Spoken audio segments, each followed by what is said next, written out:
તમે ઈશ્વરને સ્વીકારો કે ન સ્વીકારો એની તમને સ્વતંત્રતા છે. સનાતન ધર્મની બ્યુટી આ છે. એમાં કેટલાક નિરીશ્વર દર્શનો પણ છે.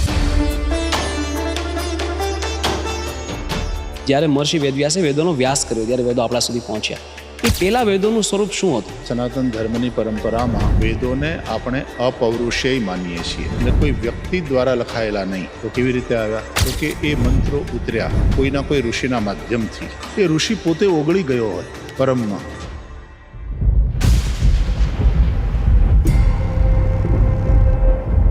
આ બધી જ વસ્તુ આમાં કલિયુગ રહેલો છે. પછી એટલું સરસ લખે છે ત્યાં વ્યાસજી કે જેને પોતાના કલ્યાણની ઈચ્છા હોય તેણે કલિયુગના આ સ્થાનને સેવવા નહીં. આટલું કીધા પછી એક પાછી મોટી લાલ લાઈટ બતાવે છે વ્યાસજી. કર્મ અને કર્મફળ એનું સિદ્ધાંત શું? આજીવનના કર્મો અહીંયા ભોગવીને જવાના છે. ઘણા લોકો એવું કે આજીવનના કર્મો તમને નેક્સ્ટ જન્મમાં ભોગવવા પડશે, કે તમે પહેલાં કોઈ સારા કર્મો કરી આવો તો એના અત્યારે બેનિફિટ્સ મળશે. બાળક જન્મે ત્યારે એનું જેટલું વજન હોય, માણસ મરે પછી એના રાખનું વજન કરો તો એટલું જ થાય. આપણે એમ કહે ને કે ખાલી હાથે આવે છે ને ખાલી હાથે જાય છે. એક રીતે જોઈએ તો ખાલી આવતાય નથી ને ખાલી જતાય નથી.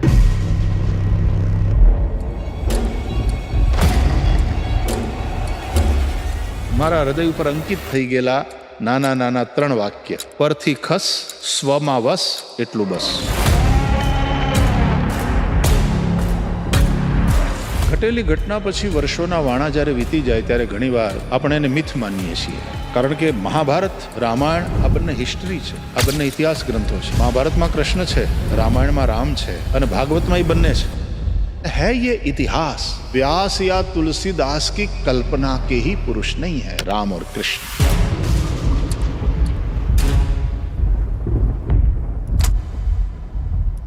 સતયુગ ગયો અને જેમ ત્રેતા આવે, ત્રેતા જાય ને જેમ દ્વાપર આવે, દ્વાપર ગયો, કૃષ્ણ ભગવાન પધાર્યા સ્વધામ, ત્યાં દ્વાપર પૂરો થયો. કલિયુગ કે it's my time now.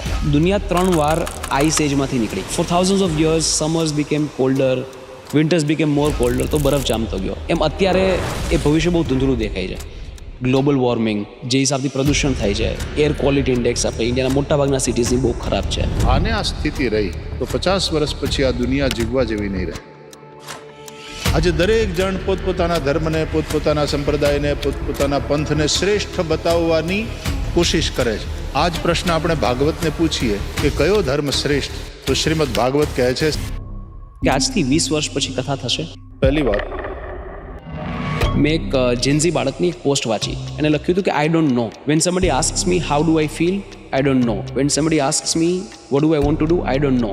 I wish that I had something to say, but I can say nothing but I don't know. I always tell youth is not useless, they are used less. They are not careless, they are cared less.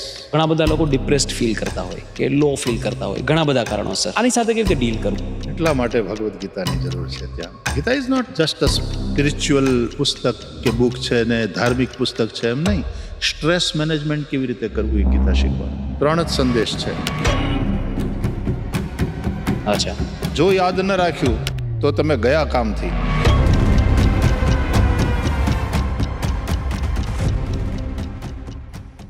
નમસ્કાર દોસ્તો, સ્વાગત છે આજના ખૂબ જ ખાસ અને ઐતિહાસિક એપિસોડમાં. મિત્રો, ઐતિહાસિક એટલા માટે કહીશ કે આજે જે આપણા ગેસ્ટ છે, મિત્રો, એમને લોકોએ વ્યાસપીઠ પરથી તો ખૂબ જ સાંભળ્યા છે. લોકો એમની વાણીમાંથી ઈશ્વરની નજીક જવાનો રસ્તો શોધે છે, પોતાના જીવનની સમસ્યાઓના સમાધાન શોધે છે. એટલે વ્યાસપીઠ ઉપરથી લોકો એમને ખૂબ સાંભળ્યા છે, પણ પોડકાસ્ટ માધ્યમથી પહેલી વાર એમની સમક્ષ આપણે બેસીને એમની પાસેથી જીવનના પર્સપેક્ટિવ્સ, લાઈફના સોલ્યુશન્સ અને ઘણા બધા પ્રશ્નોના જવાબ મેળવવાના છે. એટલા માટે આ એપિસોડ ઐતિહાસિક હું માનું છું. મિત્રો, હું વાત કરી રહ્યો છું વિશ્વવંદનીય ગુજરાત અને ભારત વર્ષના ખૂબ જ સન્માનનીય, માનનીય, પૂજનીય કથાકાર રમેશભાઈ ઓઝા, જેમને લોકો પ્રેમથી ભાઈશ્રી કહીને પણ સંબોધે છે. જ્યારે ભાઈશ્રી કહે ત્યારે પોતાનું લાગે અને લાખો કરોડો લોકોને ભાઈશ્રી પોતાના લાગે છે. મિત્રો, આજે એમનું ઇન્ટ્રોડક્શન કરવાનો અવસર મળ્યો છે તો થોડો ડિટેલમાં કરીશ અને વાત બાળપણથી શરૂઆત કરીએ. મિત્રો, પુત્રના લક્ષણ પારણામાંથી આ કહેવત ગુજરાતીઓએ ખૂબ સાંભળી હશે, પણ એમના જીવનથી આ વાત સાર્થક થઈ છે. 31 ઓગસ્ટ 1957 રાજુલા તાલુકાના નાનકડા ગોકુળિયા ગામ દેવકામાં એમનો જન્મ થાય છે, ઔચિત્ય બ્રાહ્મણની ઘરે. અને નાનપણમાં જ ઇનફેક્ટ માતાની કોખમાંથી જ ભાગવત શ્રવણના સંસ્કારનું એમનામાં સિંચન થાય છે. અને 4 વર્ષની ઉંમરે બાળક શું કરતું હોય? 1962-63ની વાત કરું તો 4 વર્ષનું બાળક શું કરતું હોય? ગામના પાદરે રમતું હોય, નદી કિનારે રમતું હોય. પણ તેઓ માટીની વેદી કરીને ધૂળથી હોમ કરીને યજ્ઞ કરતા હોય એવી રીતે રમતા.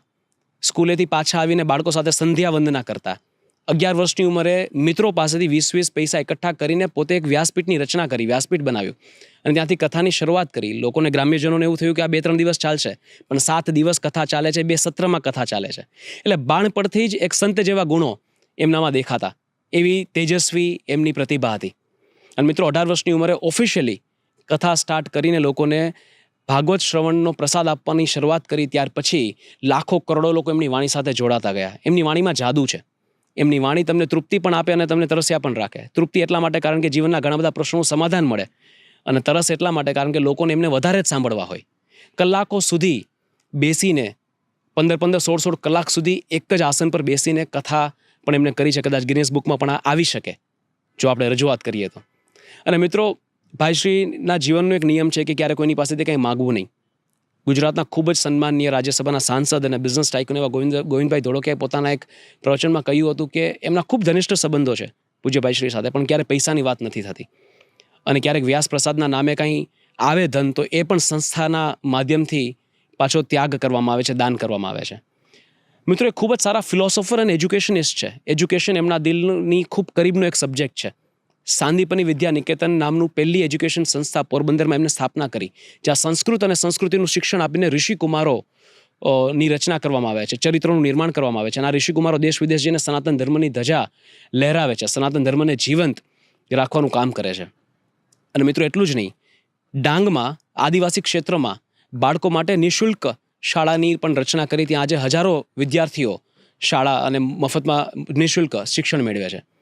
મિત્રો, એમની કથામાં, એમની વાતોમાં લોજિક જોવા મળે છે. જે આજની જેન્ઝી, આજની પેઢીને લોજિક બધી જગ્યાએ શોધવું હોય છે. જો લોજિક મળે તો લોકો બિલીવ કરે, અને એકવાર બિલીવ કરે તો 100% ફોલો કરે. એ આજની પેઢીનું માનવું છે. એમની હરેક વાતમાં લોજિક હોય છે. એમની હરેક વાત શાસ્ત્રોથી બેક્ડ હોય છે. મિત્રો, આજે એમની પાસેથી ઘણું બધું જાણવાનું છે, ઘણું બધું શીખવાનું છે. હું આજે શિષ્ય બનીને એમની પાસે બેઠું છું, અને પોતે એક શિક્ષક પણ છે.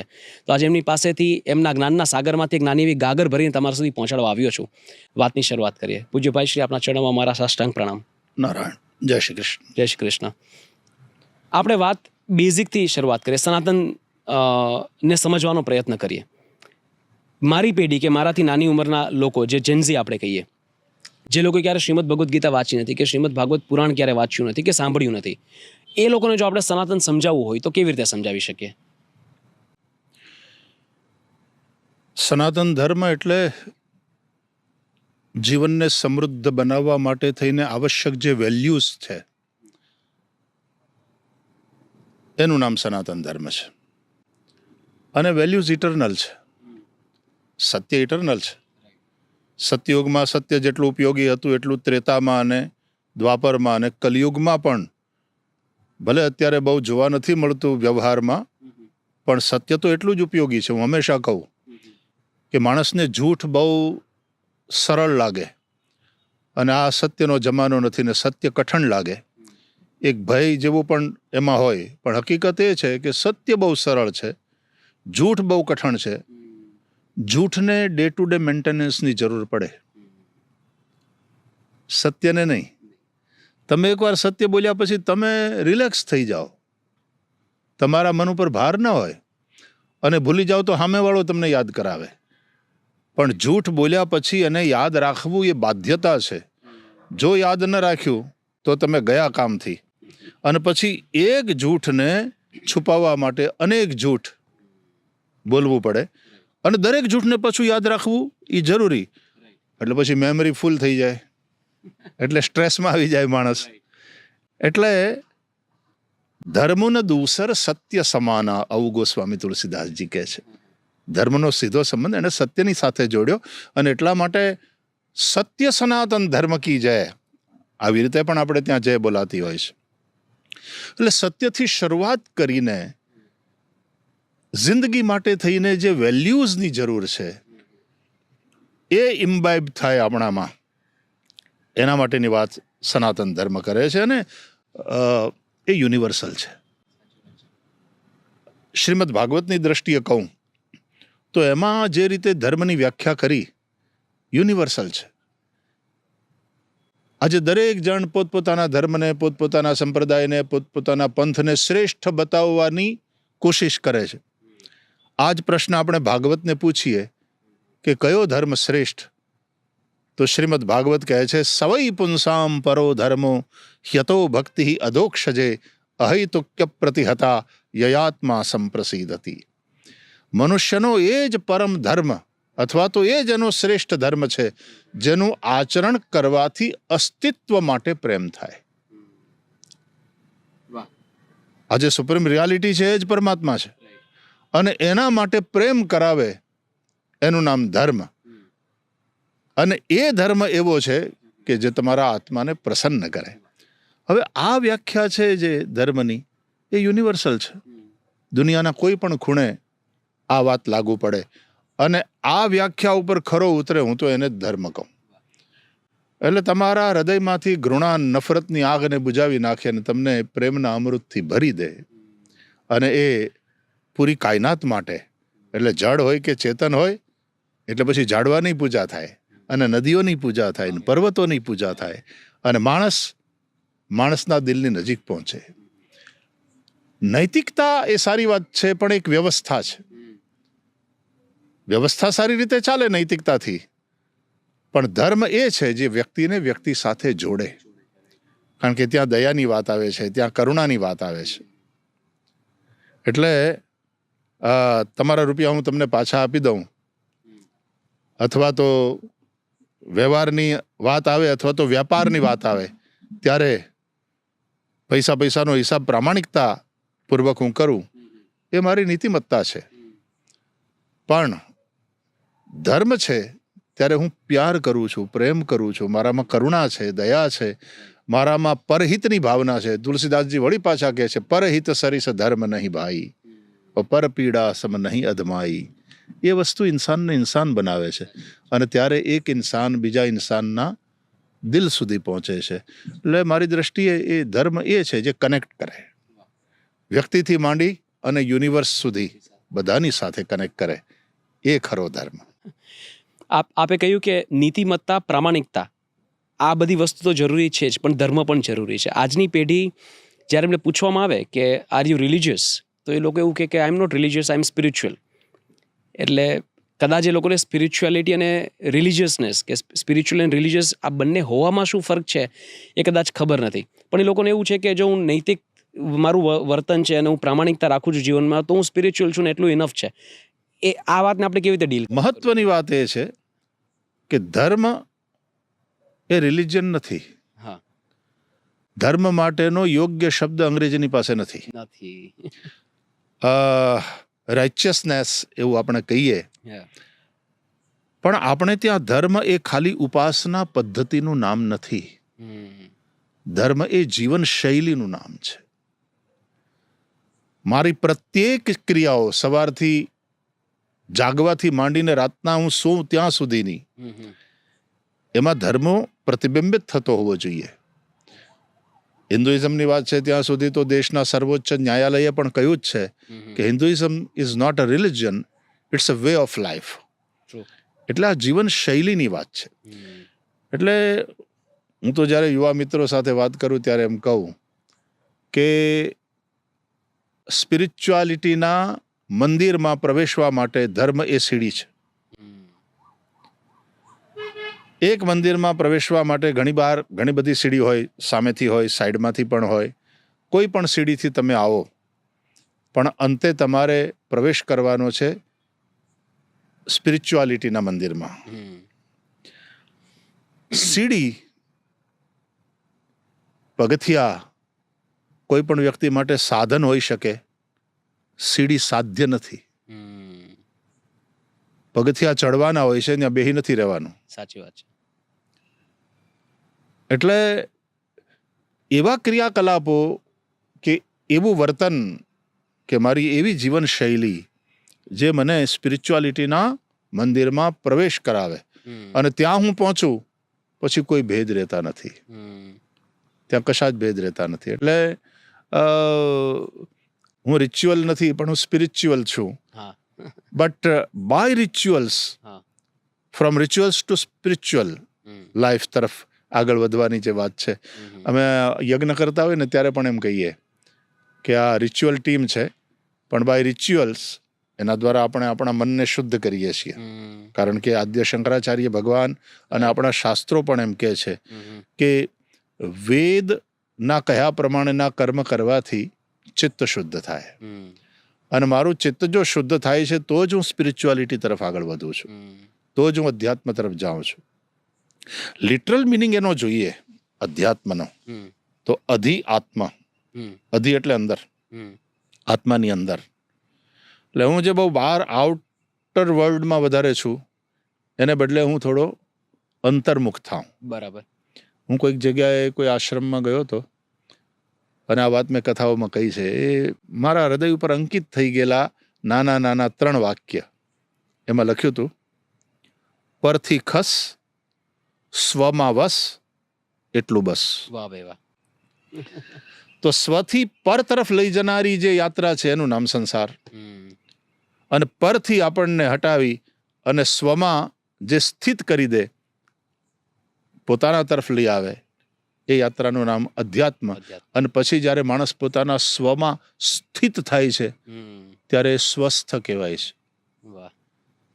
સ્વસ્મિન તિષ્ઠતિ ઇતિ સ્વસ્થ. જે પોતે પોતાનામાં સ્થિર થયો છે તે સ્વસ્થ. તો it's like it is important to go out also, but at the end you close the day off and you come back to your home, right right? Right. So it's like coming back to self. હે ને? એટલા માટે meditation એટલે શું? To be with self. Right. એટલે એને અધ્યાત્મ કહીશું. એટલે સ્વમાં જે સ્થિત છે તે સ્વસ્થ, એનાથી જ શબ્દ બન્યો સ્વાસ્થ્ય. એટલા માટે ભાગવત કહે છે કે આ બહાર જાવ ને એ સંસાર એને રોગ કયો છે, ભવરોગ, અને ભાગવતને ભવરોગને દૂર કરવાની દવા કહે છે. હા, સુખદેવજી. Right right. કહેવાનો અર્થ બહાર જવું પણ એટલું જ જરૂરી છે. સંસાર ખરાબ છે ને આ બધું ખરાબ છે ને અંતે એનાથી મોઢું ફેરવી લેવાની વાત નથી, રાઈટ. પણ થાક્યા પછી ઘરે આવવાની વાત છે. અને જેવા ઘરે આવીએ ત્યારે આપણને કેવી શાંતિ થાય, નિરાંત થાય, અને આપણે કહેતા હોઈએ છીએ હોમ સ્વીટ હોમ, ધરતીનો છેડો ઘર, એવું કહીએ. રાઈટ. બસ એમ થોડી વાર મેડિટેશન કરવું, અથવા તો જપ કરવા, અથવા તો પૂજા કરવી, કે જે કંઈ જેનાથી આપણું મન શાંત થાય, સ્થિર થાય, આપણને એક શાંતિનો અનુભવ થાય, એ કરવું, એ અધ્યાત્મ અથવા તો આધ્યાત્મિક બધા કાર્ય. તો પેલા રિચ્યુઅલ્સ ને અને આને બહુ ફરક નથી. રાઈટ. એ જ મંદિરની સીડીઓ છે. સાચી વાત છે. પણ સીડીઓ ચડાય ત્યાં બેઠા ન રહેવાય, રાઈટ. મંદિરમાં પ્રવેશ કરવાનો હોય. એટલે એ રીતે સ્પિરિચ્યુઆલિટીના મંદિરમાં પ્રવેશ થાય, અને ત્યાં પછી કોઈ ભેદ નથી રહેતો. Right right. Very well said. Actually જે રીતે આપે કહ્યું એમ કે અંગ્રેજી શબ્દમાં ધર્મ માટેનો શબ્દ નથી. રિલિજન ઇઝ અ નાઉન, ધર્મ ઇઝ અ વર્બ. આચરણથી આચરણ ધર્મ પ્રતિપાદિત થાય છે. પ્રભવો ધર્મ ધર્મસ્ય પ્રભુરચ્યુતઃ. રાઈટ. મહાભારતની અંદર, અથવા તો એના અંતર્ગત જ વિષ્ણુ સહસ્રનામ સ્તોત્ર છે, એની અંદર આ વાત બહુ ભાર દઈને કહી છે કે આચરણનું નામ ધર્મ છે. વેલ્યુઝ તો હોય પણ આપણા આચરણમાં ન હોય તો. સત્યની વાત કરતા હોઈએ અને સત્ય માટેનો આપણને પ્રેમ પણ હોય, પણ જો હું સત્ય બોલું જ નહીં. આપણા ઉપનિષદોમાં એક તૈત્તરીય ઉપનિષદ છે, મહત્વના ઉપનિષદોમાંનું એક ઉપનિષદ છે તૈત્તરીય ઉપનિષદ. તો એમાં ગુરુકુળની અંદર વિદ્યાભ્યાસ કરીને પછી જ્યારે એ સ્નાતક ગુરુને વંદન કરી અને જવાની તૈયારી કરતો હોય, ત્યારે એને છેલ્લું જે સંબોધન ભાષણ આપે છે, જેને આપણે કોન્વોકેશનલ એડ્રેસ કહીએ, તો એમાં એ કુલપતિ, એ ગુરુ કેટલાક આદેશ, કેટલાક સંદેશ અને કેટલાક ઉપદેશ આપે છે. તો એમાં શરૂઆતમાં એ તૈત્તરીય ઉપનિષદમાં છે. અમે અમારે ત્યાંથી ગ્રેજ્યુએશન અથવા તો આચાર્ય કરીને, Acharya that is master degree in Sanskrit grammar. અમારે ત્યાં ઋષિકુમારો મોસ્ટલી સંસ્કૃત ગ્રામરથી માસ્ટર ડિગ્રી કરતા હોય છે. તો એ જ્યારે વિદ્યાભ્યાસ પૂરો કરીને જતા હોય ત્યારે અમે આ વસ્તુ એની પાસે ખાસ રટાવીએ અને એમાં છે સત્યમ વદ, ધર્મંચર, માતૃદેવો ભવ, પિતૃદેવો ભવ, આચાર્ય દેવો ભવ, અતિથિ દેવો ભવ, સ્વાધ્યાયાન મા પ્રમદઃ, સ્વાધ્યાય પ્રવચનાભ્યામ ન પ્રમદિતવ્યમ, શ્રેયાન ન પ્રમદિતવ્યમ. પછી it goes like right, goes on બરાબર. Goes on like this. હા હા, એમાં એક બહુ સરસ વાત છે, તું સત્ય બોલજે, સત્યના માર્ગે ચાલજે, અને એ જ ધર્મ છે. એટલે ધર્મનું આચરણ કરજે. હમ માતાને દેવ માનજે, પિતાને દેવ માનજે, એ તારા પ્રત્યક્ષ દેવ છે. તારે ત્યાં કોઈ અતિથિ આવે તો એને દેવ માની એનો સત્કાર કરજે. કલ્યાણના કાર્યમાં ક્યારેય પ્રમાદ ન કરીશ. સ્વાધ્યાય અને સ્વાધ્યાય પછી પ્રાપ્ત થયેલો પ્રસાદ પ્રવચન દ્વારા વહેંચવામાં પણ પ્રમાદ ન કરીશ. સ્વાધ્યાય પ્રવચનાભ્યામ ન પ્રમદિતવ્યમ. રોજ સ્વાધ્યાય થવો જોઈએ.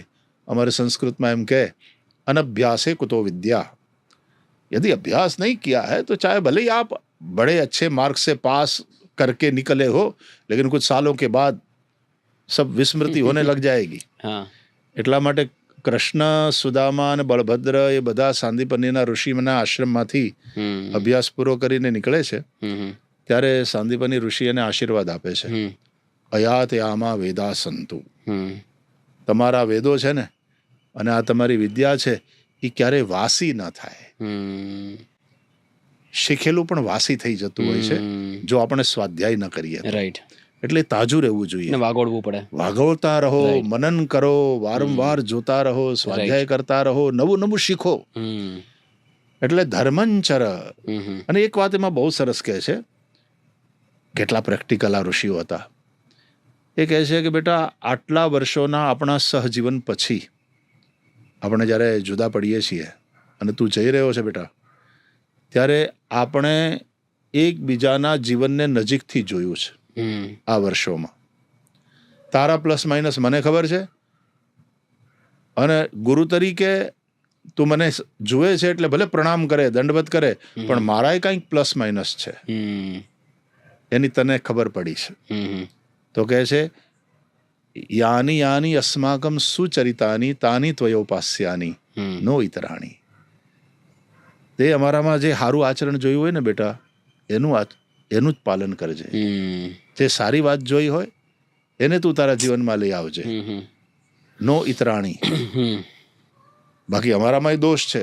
રાઈટ, આ સંસારમાં પૂર્ણ તો પરમાત્મા સિવાય કોઈ નથી. એટલે તે અમારામાં કંઈક ખામી જોઈ હોય, અમારા કોઈ વ્યસનને જોયા હોય, તે અમારા કોઈ વ્યવહારને એવો જોયો હોય જે ઉચિત નથી, તો તેથી કરીને ગુરુજી કરે છે એટલે આપણે કરવું એવું નહીં માનવાનું બેટા. એ એક વ્યક્તિ તરીકે હું પણ એ મારા દોષોને જીતી નથી શક્યો, એટલે તારે એ નહીં કરવાનું. રાઈટ, જે સુચરિત તે જોયા હોય તાની ત્વયોપાસ્યાની. એટલે આખી વાત આચરણ ઉપર છે. એટલે ધર્મનો સીધો સંબંધ ત્યાં આચરણ ઉપર થાય છે. જે વેલ્યુઝની આપણે વાત કરીએ છીએ, જે મૂલ્યોની વાત કરીએ છીએ, એ આપણા જીવાતા જીવનમાં આવવા જોઈએ. અને એટલા માટે મેં કહ્યું કે આ જીવન શૈલી છે. સાચી વાત છે. અને એ સાથે આપણે ભારતને પણ જોઈએ તો ભારત એક સાંસ્કૃતિક દેશ છે. જો આપણે પ્રાચીન ભારતની વાત કરીએ તો જે વ્યક્તિ આપણી સંસ્કૃતિ સાથે, આપણા વે ઓફ લાઈફ સાથે જોડાયેલો છે, દરેક વ્યક્તિ ભારતીય છે, એવું આપણે માનીએ. આપણે ધર્મશાસ્ત્રોની વાત કરીએ તો જેવી રીતે શ્રીમદ ભાગવત પુરાણ છે, તો જ્યારે વ્યાસજીએ લખ્યું તો એક ભક્તિભાવ સાથે લખ્યું. જેવી રીતે અત્યારના કવિ જ્યારે કોઈ ભગવાનની વાત કરતા હોય અને ભગવાનની વાત લોકો સમક્ષ મૂકતા હોય તો એમાં એક ભક્તિભાવ હોય કે એમાં ભગવાનના ગુણગાન ગાતા હોય, ભગવાન વિશે સારી સારી વાતો વાલથી કરતા હોય. તો અત્યારની પેઢીને એકવાર એવો વિચાર આવે, અને આ લોકોના જે વિચારો છે હું આપ સમક્ષ મૂકું છું ને મારે જવાબ જોઈએ છે, કે લોકોને એવું વિચાર આવે કે આ એ સમયે ભક્તિભાવ અને પ્રેમભાવથી લખાયેલી વસ્તુ તો નહીં હોય કે પછી આ ફેક્ટ છે. તો ધર્મશાસ્ત્રોને કેવી રીતે જોવા જોઈએ? અત્યારની પેઢી શ્રીમદ ભાગવત પુરાણ, વેદો, ઉપનિષદોને કેવી રીતે જોઈ શકે? ઘટેલી ઘટના પછી વર્ષોના વાણા જ્યારે વીતી જાય ત્યારે ઘણીવાર આપણે એને મિથ માનીએ છીએ. એવું થાય. They call it mythology, not history. એ છે હિસ્ટ્રી. Yeah. કારણ કે મહાભારત, રામાયણ આ બંને હિસ્ટ્રી છે, આ બંને ઇતિહાસ ગ્રંથો છે. રાઈટ. ઓફકોર્સ ભાગવત પુરાણ કહેવાય. હા. પણ મહાભારતમાં કૃષ્ણ છે, હા, રામાયણમાં રામ છે, રાઈટ, અને ભાગવતમાં એ બંને છે. બંને છે, વેલિડેશન પાછું મળી જાય છે હા. ત્યાં. રાઈટ. એટલે ભાગવત છે ને એ હિસ્ટ્રી અને માઇથોલોજીનું મિશ્રણ છે. બરાબર. હું જે સ્વાધ્યાય કરું છું, બધા આચાર્યોને વાંચું અને એના ટીકાઓનો અભ્યાસ કરું, તો જેમ આપણો આ શરીર પંચભૌતિક છે ને, એમ ભાગવતનું કલેવર પણ 5 વસ્તુથી બનેલું છે. એમાં ચરિત્ર છે, એમાં રૂપક છે, એમાં ઉપદેશ છે, એમાં ગીત છે અને એમાં સ્તુતિ છે. આ 5 વસ્તુ છે. એટલે ચરિત્રો છે, અવતાર ચરિત્રો, 24 અવતારની કથા છે. અને ભગવાનના અવતારોની જેમ કથા છે, એમ ભગવાનના ભક્તોની પણ કથા છે. એટલે પ્રહલાદની કથા છે, એટલે ધ્રુવજીની કથા છે, એટલા માટે અમરીશની કથા છે, નારદજીની વાત આવે. નારદજીને તો અવતાર કહે છે, ખેર ભાગવતમાં 24 અવતારમાંના એક અવતાર છે અને ભક્તિ માર્ગના આચાર્ય પણ છે. પણ ભગવાનના ચરિત્રો અને ભગવાનના ભક્તોના ચરિત્રો આ બંને છે. જેમ પુષ્ટિ માર્ગમાં પણ 252 વૈષ્ણવની વાર્તા, એનું બહુ મહત્વ. જેટલું મહત્વ ભગવદ વાર્તાનું છે, એટલું જ મહત્વ ભગવદીયોની વાર્તાનું. વાર્તા એટલે કથા.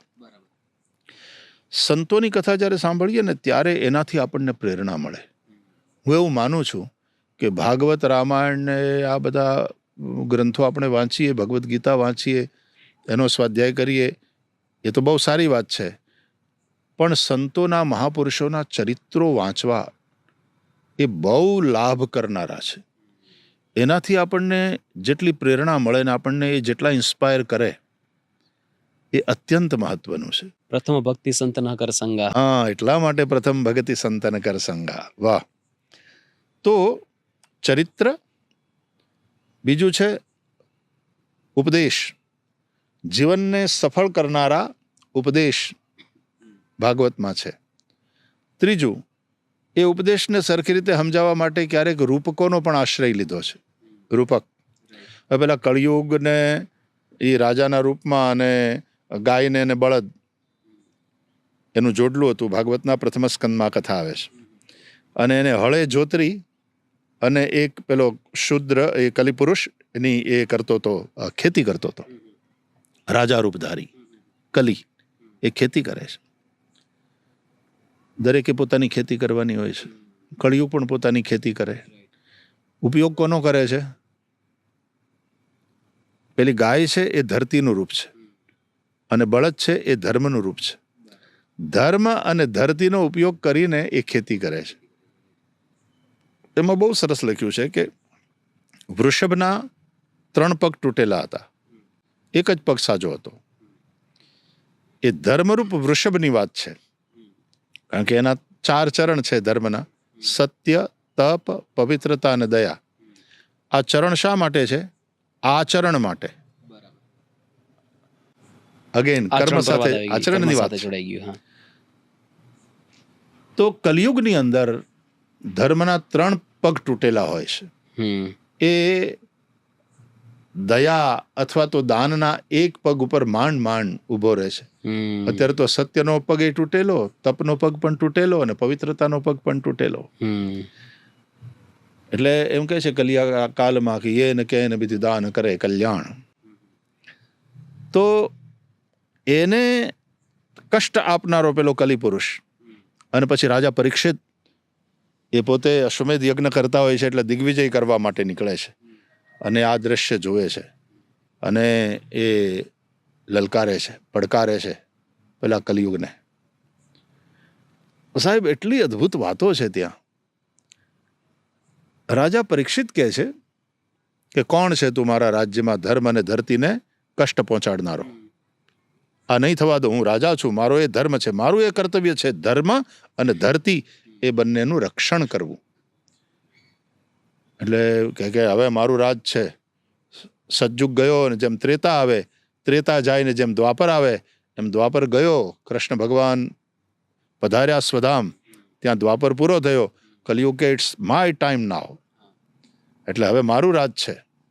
એટલે રાજા પરીક્ષિતે લિસન, હું હજી બેઠો છું, ભગવાન શ્રી કૃષ્ણની કૃપાને પ્રાપ્ત કરનારા અર્જુનજી અને અભિમન્યુ અને એનો હું પુત્ર, હજી કળિયુગના પ્રભાવને એટલો તો નહીં વધવા દઉં. રાજા કાલસ્ય કારણમ. પછી કહે છે તને એટલા માટે મારા રાજ્યમાં મારે નથી રહેવા દેવો કે તું અધર્મનો મિત્ર છે. તું જ્યાં રહે છે ત્યાં 9 પ્રકારના અધર્મ ફેલાય છે. એટલી અદ્ભુત વાત છે ત્યાં. કલયુગનું ચરિત્ર આવે છે. કલયુગનું ચરિત્ર આવે છે કે કયા પ્રકારના અધર્મ ત્યાં વધે કે લોભો નૃતમ ચૌર્ય મનાર્ય મમહો જ્યેષ્ઠા ચ માયા કલહશ્ચ દંભ. આ 9ના ઉપર તમે દ્રષ્ટિ કરો ને એના ઉપર વિસ્તારથી બોલી શકાય છે. કથામાં તો બોલાય, અમારે તો એનું નામ જ વ્યાસપીઠ, જ્યાં વ્યાસ કરવાનો હોય, વિસ્તાર કરવાનો હોય. પણ આ 9 વસ્તુ જ્યાં હોય ને એ રાજ્ય કોઈ દિવસ તરક્કી ન કરી શકે, એની ઉન્નતિ ન થઈ શકે.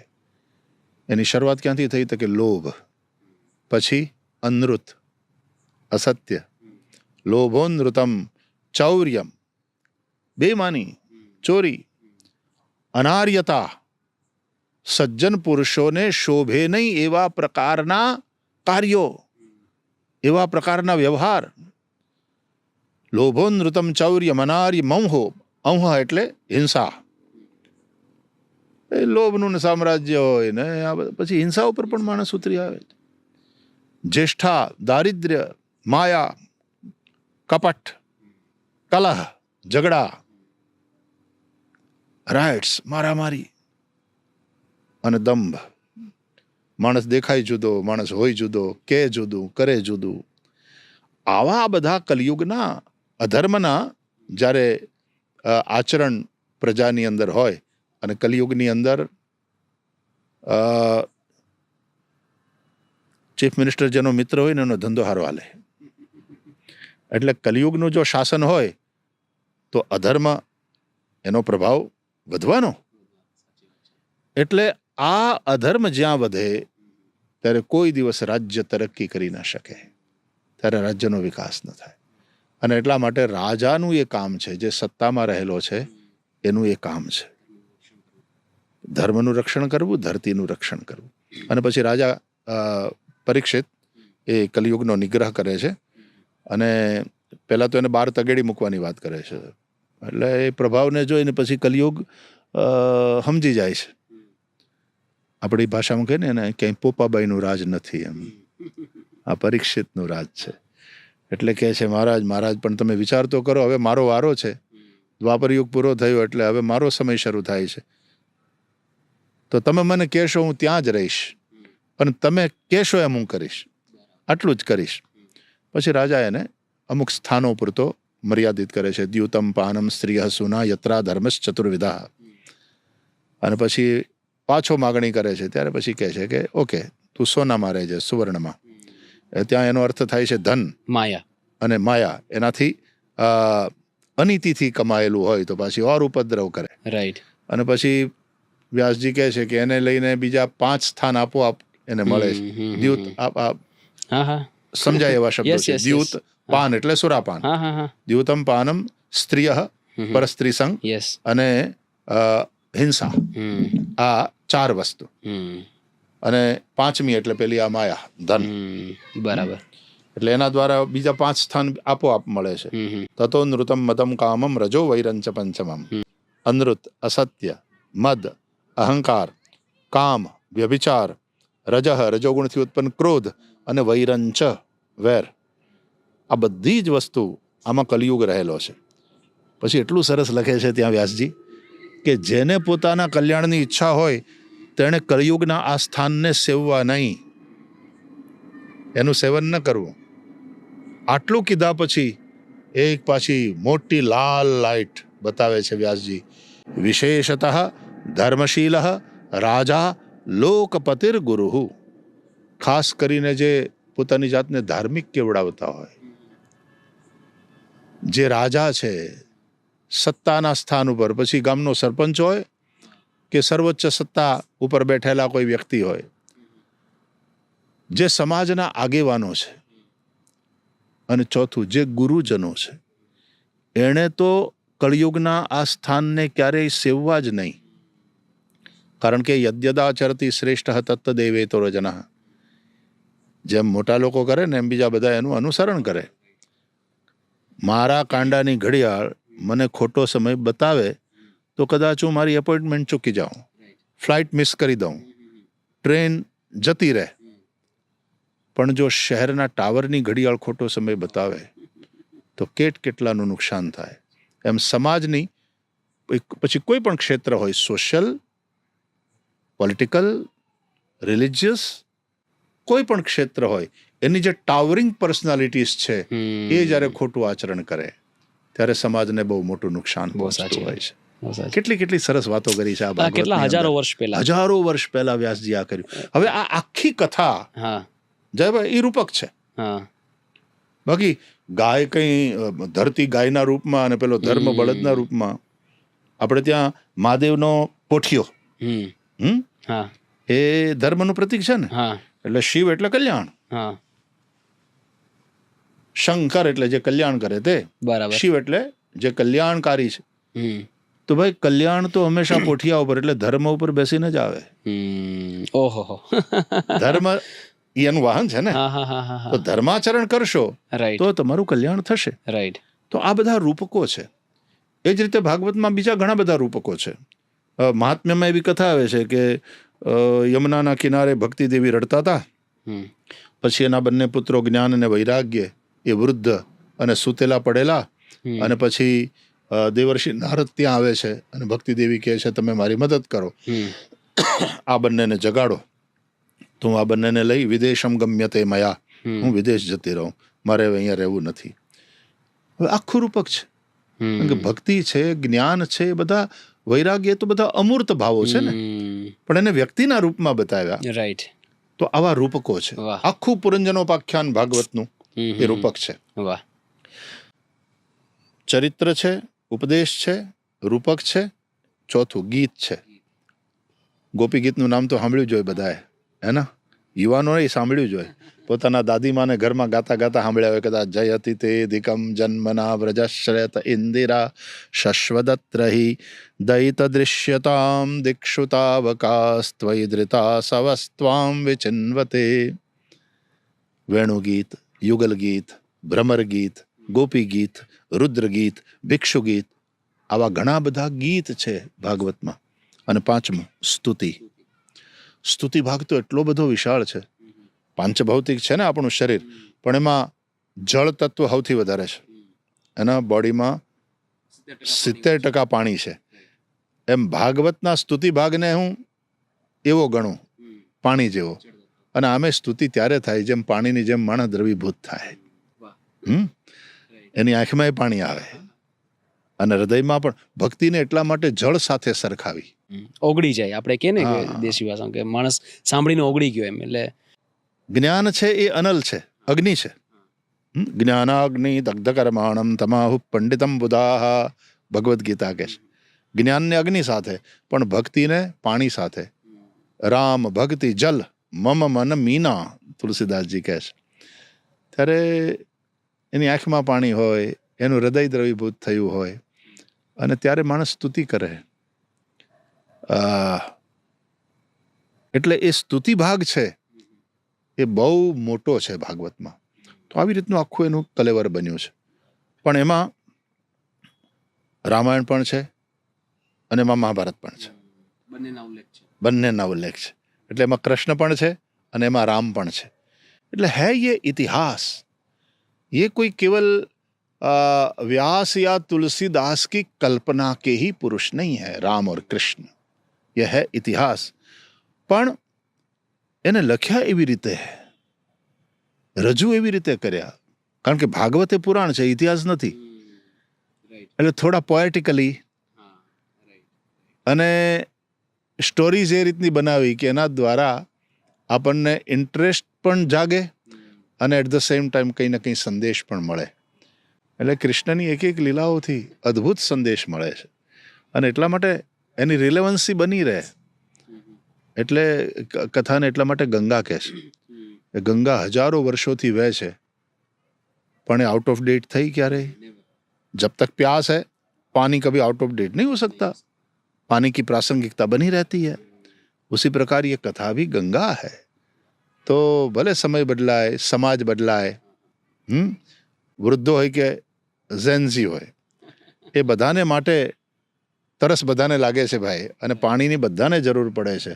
તો આ કથા એ પણ ગંગા છે, અથવા તો જ્ઞાન ગંગા એવું આપણે કહીએ. એની જરૂર બધાને પડે છે અને હંમેશા માટે એની રિલેવન્સી રહે છે, એ પ્રસ્તુત રહે છે.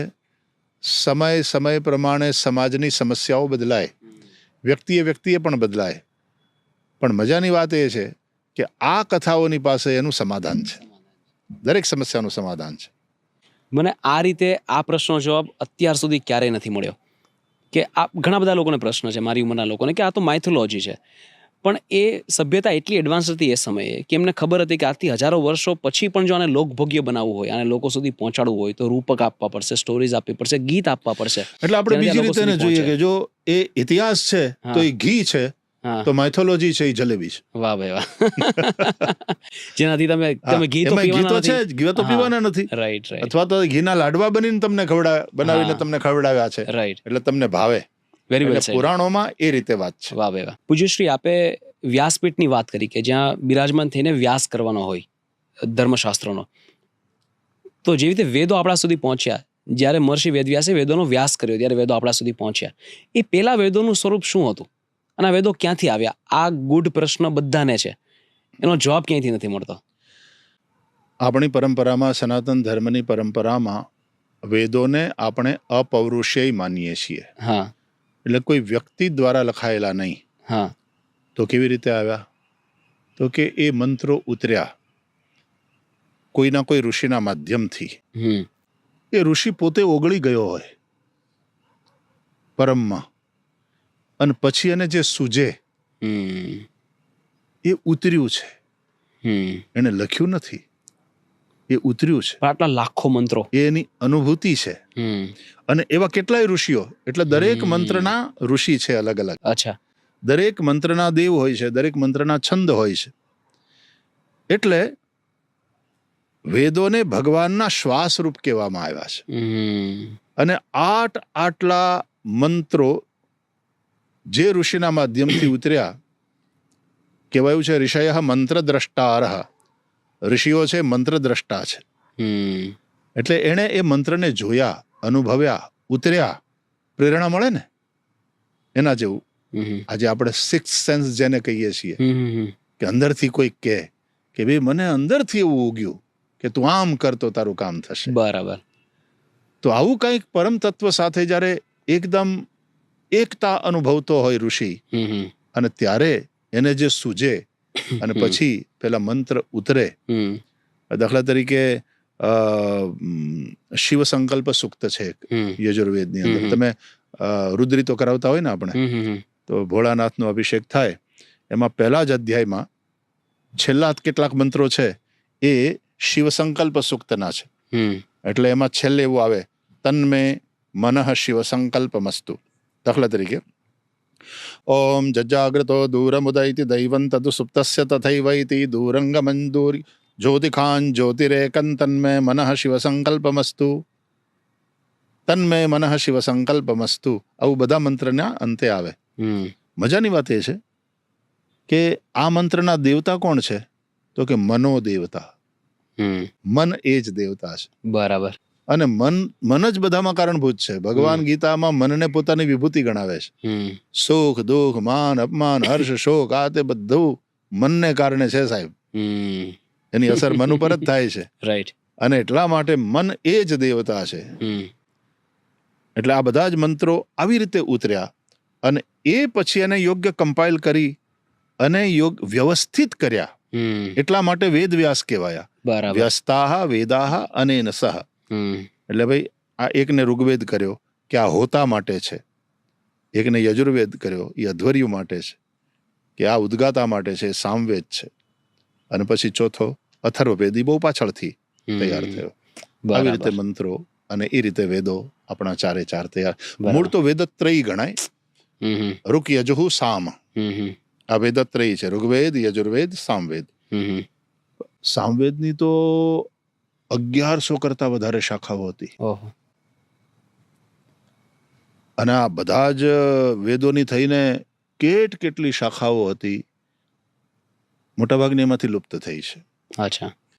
એટલે એ રીતે આ મંત્રો ઉતરી આવ્યા અને એ મંત્રો ઉપરથી પછી સ્મૃતિઓ અને પુરાણો તૈયાર થયા. બરાબર. સનાતન ધર્મની આ એક આખી હિસ્ટ્રી તમે જુઓ, માનવતાના વિકાસથી લઈને આ અદ્ભુત વેદનું જે જ્ઞાન, રાઈટ. એટલે આપણા માટે ભગવાનની વાણી છે એમ આપણે કહીએ. તો ગીતા એ ભગવાનની જ વાણી છે અને ભાગવત એ પણ ભગવાનની વાણી, ભગવતા પ્રોક્તમ ભાગવતમ એવું કહીએ છીએ. દરેક ધર્મની અંદર પોતાના જે ગ્રંથો હોય એ ઉપરથી ઉતરી આવ્યા છે. આ જ ભાવના, આ જ માન્યતા, આ જ શ્રદ્ધા હોય. સાચી વાત છે. એટલે ઓલું કહે છે ને કે આ શ્રદ્ધાનો જ્યાં હો વિષય, પુરાવાની શી જરૂર, કુરાનમાં ક્યાંય પયંબરની સહી નથી. લોકો માને છે, લોકો માને, એ શ્રદ્ધાની વાત છે. રાઈટ. અને જે લોક કલ્યાણકારી વસ્તુ છે એ તો પરમાત્મા દ્વારા જ પ્રાપ્ત થઈ હોય. ભાઈ, વ્યક્તિનું જો હોય ને તો એની સોચ સંકીર્ણ, લિમિટેડ હોય. જ્યારે ઉપરથી જ્યારે કોઈ વસ્તુ ઉતરી હોય, ભગવાન દ્વારા જ્યારે કહેવાતું હોય, ત્યારે અનંત હોય, એ સમગ્ર સૃષ્ટિનું કલ્યાણ થાય એવું જ કહેવાતું હોય, અને તો જ ભગવાનની વાણી છે. રાઈટ. બહુ સાચી વાત. હું આજે જ મારા મમ્મી સાથે વાત કરતો હતો.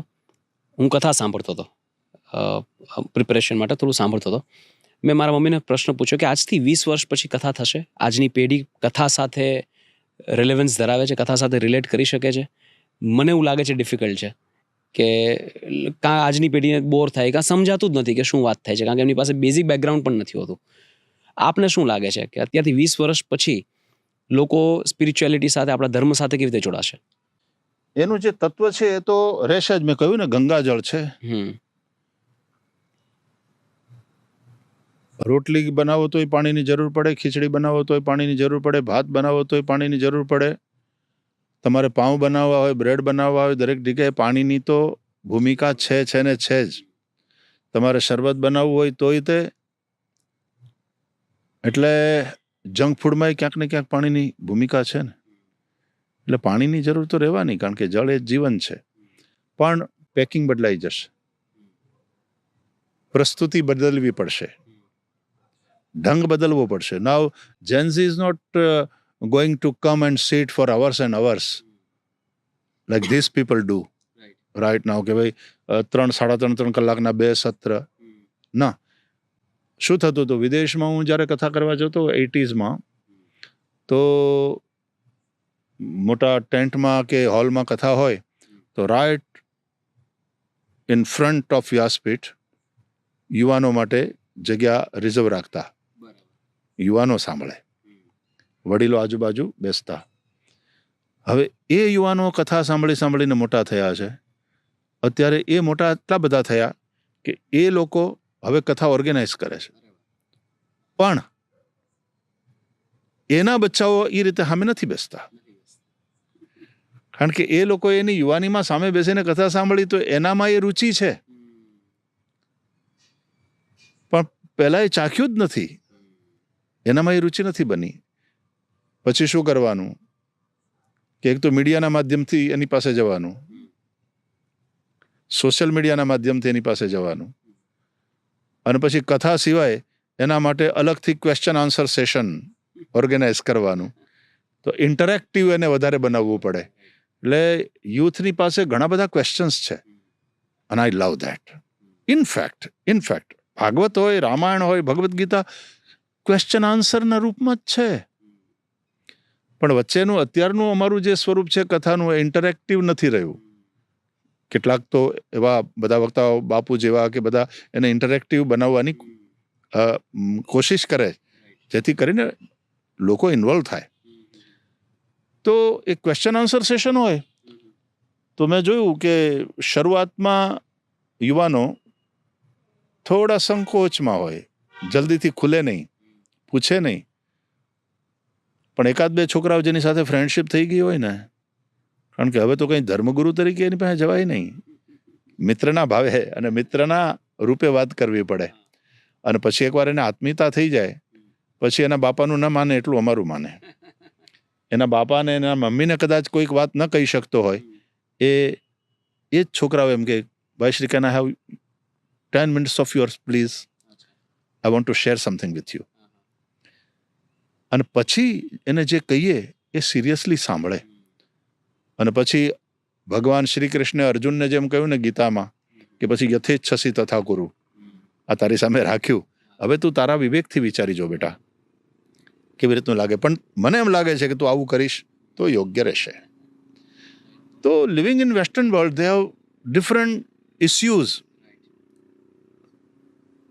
તો એને ત્યાંના હિસાબે કરવું પડે. ઇન્ડિયામાં છોકરાઓ હોય એને એ રીતે સમજાવવા પડે, પણ જુદી રીતે એની પાસે જવું પડે. અને 1-2 વાર સંકોચ પછી 2 જણાએ પ્રશ્ન કર્યા અને પછી એકવાર ગાડી ચાલુ થાય પછી નેક્સ્ટ એટલે તરત બેઠા હોય ત્યાંથી આમ હાથ ઊંચો થયા કરે, અને પછી 2 હાથ ઊંચા થાય, પછી એક સાથે 5 હાથ ઊંચા થાય, અને પછી 1.5 કલાક નક્કી કર્યો હોય ક્વેશ્ચન આન્સર સેશનનો, એ 2.5 કલાક થાય તો સ્ટોપ થવાનું નામ ન રહે.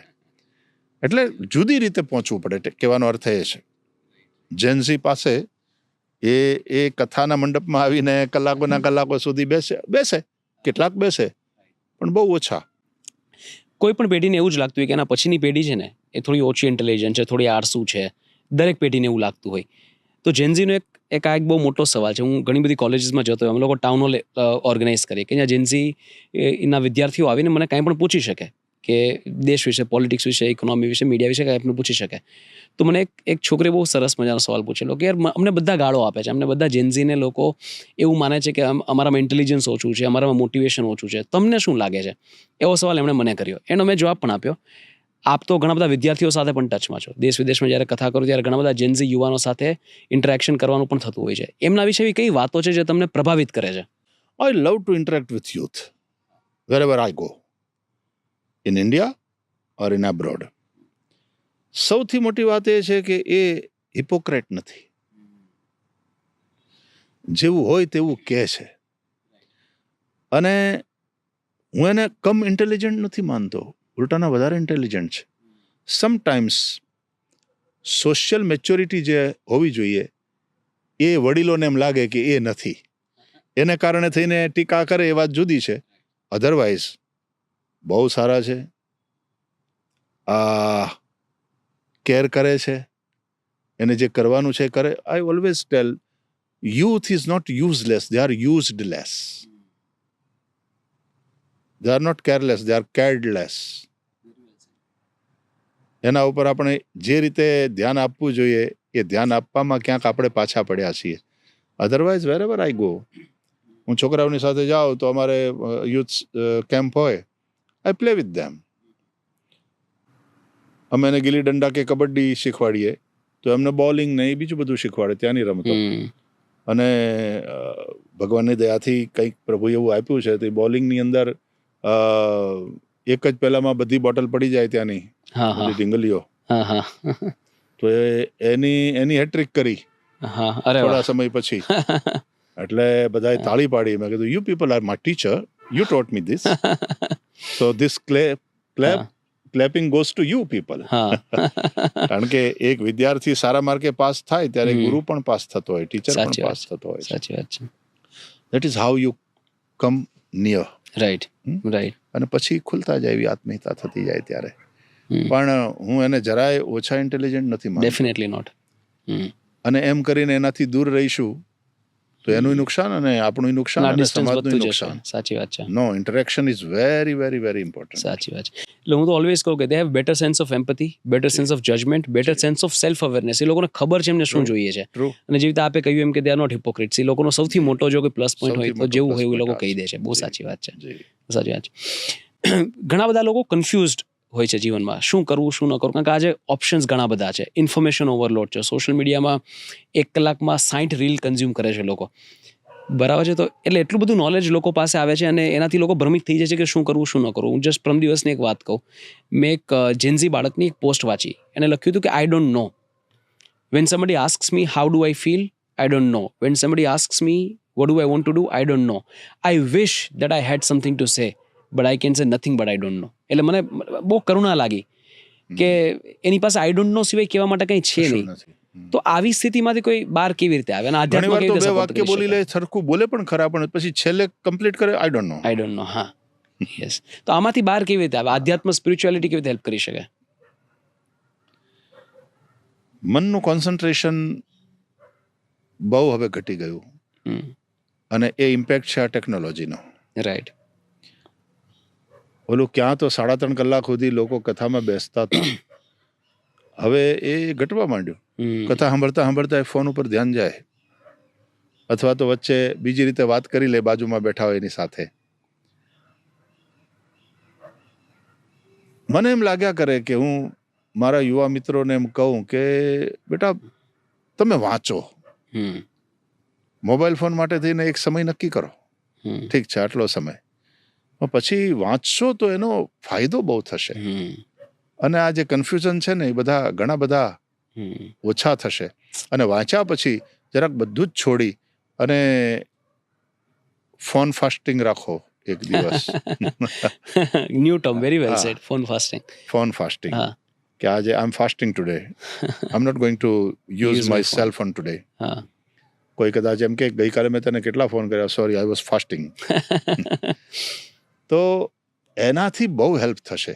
એ દરમિયાન તમે તમારી સાથે રહો. એક ઓલાએ બહુ સરસ કહ્યું કે હમણાં 3 દિવસ સોશિયલ મીડિયાના અંતે બધું બંધ હતું ને, અને ફોન બધા બંધ હતા, એટલે ઘરવાળાની સાથે ઇન્ટરેક્શન થયું, ખબર પડી ઘરમાં સારા માણસો છે.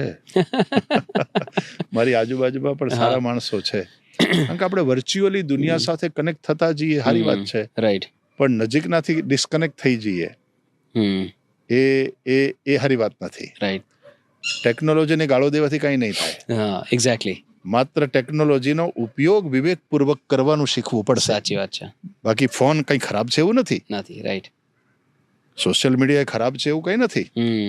માત્ર વિવેકપૂર્વક આપણે એનો ઉપયોગ કરીએ અને એની એક મર્યાદા રાખીએ સમયની, અને શું ઉપયોગ કરવો છે, શું કેટલો જોઈએ કરવો છે, રાઈટ, આ બધું જો જાણે તો ક્યાંના ક્યાં પહોંચાય એવું છે. દુનિયા બહુ સારી છે અત્યારે, તો કેટલી સગવડ થઈ ગઈ છે, અદ્ભુત છે.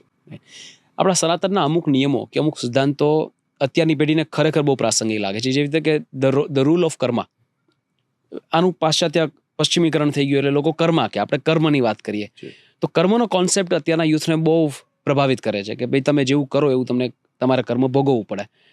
પણ થોડા કન્ફ્યુઝ પણ છે, અને જાણવાનો પ્રયત્ન એટલા માટે નથી કરતા કારણ કે એની માટે ધર્મશાસ્ત્રો ખોલવા પડે, જેની માટે કાં સમય નથી, કાં રુચિ નથી. તો કર્મ અને કર્મફળ એનું સિદ્ધાંત શું? ઘણા એવું કે અહીંયાનું અહીંયા જ છે, આજીવનના કર્મો અહીંયા ભોગવીને જવાના છે. ઘણા લોકો એવું કે આજીવનના કર્મો તમને નેક્સ્ટ જન્મમાં ભોગવવા પડશે, કાં તમે પહેલા કોઈ સારા કર્મો કર્યા હોય તો એના અત્યારે બેનિફિટ્સ મળશે. આપના હિસાબથી કર્મ અને કર્મફળનો સિદ્ધાંત શું? પહેલી વાત, શાસ્ત્ર અનુસાર અવશ્યમેવ ભોક્તવ્યમ કૃતમ કર્મ શુભાશુભમ. શુભ અશુભ જે કંઈ કર્મ કર્યું હોય અવશ્ય ભોગવવું પડે આ જ લાઈફમાં. એ હવે કહું. ઓકે. મેન વાત એ છે કે દરેક કર્મનું ફળ હોય છે, ભોગવવું પડે.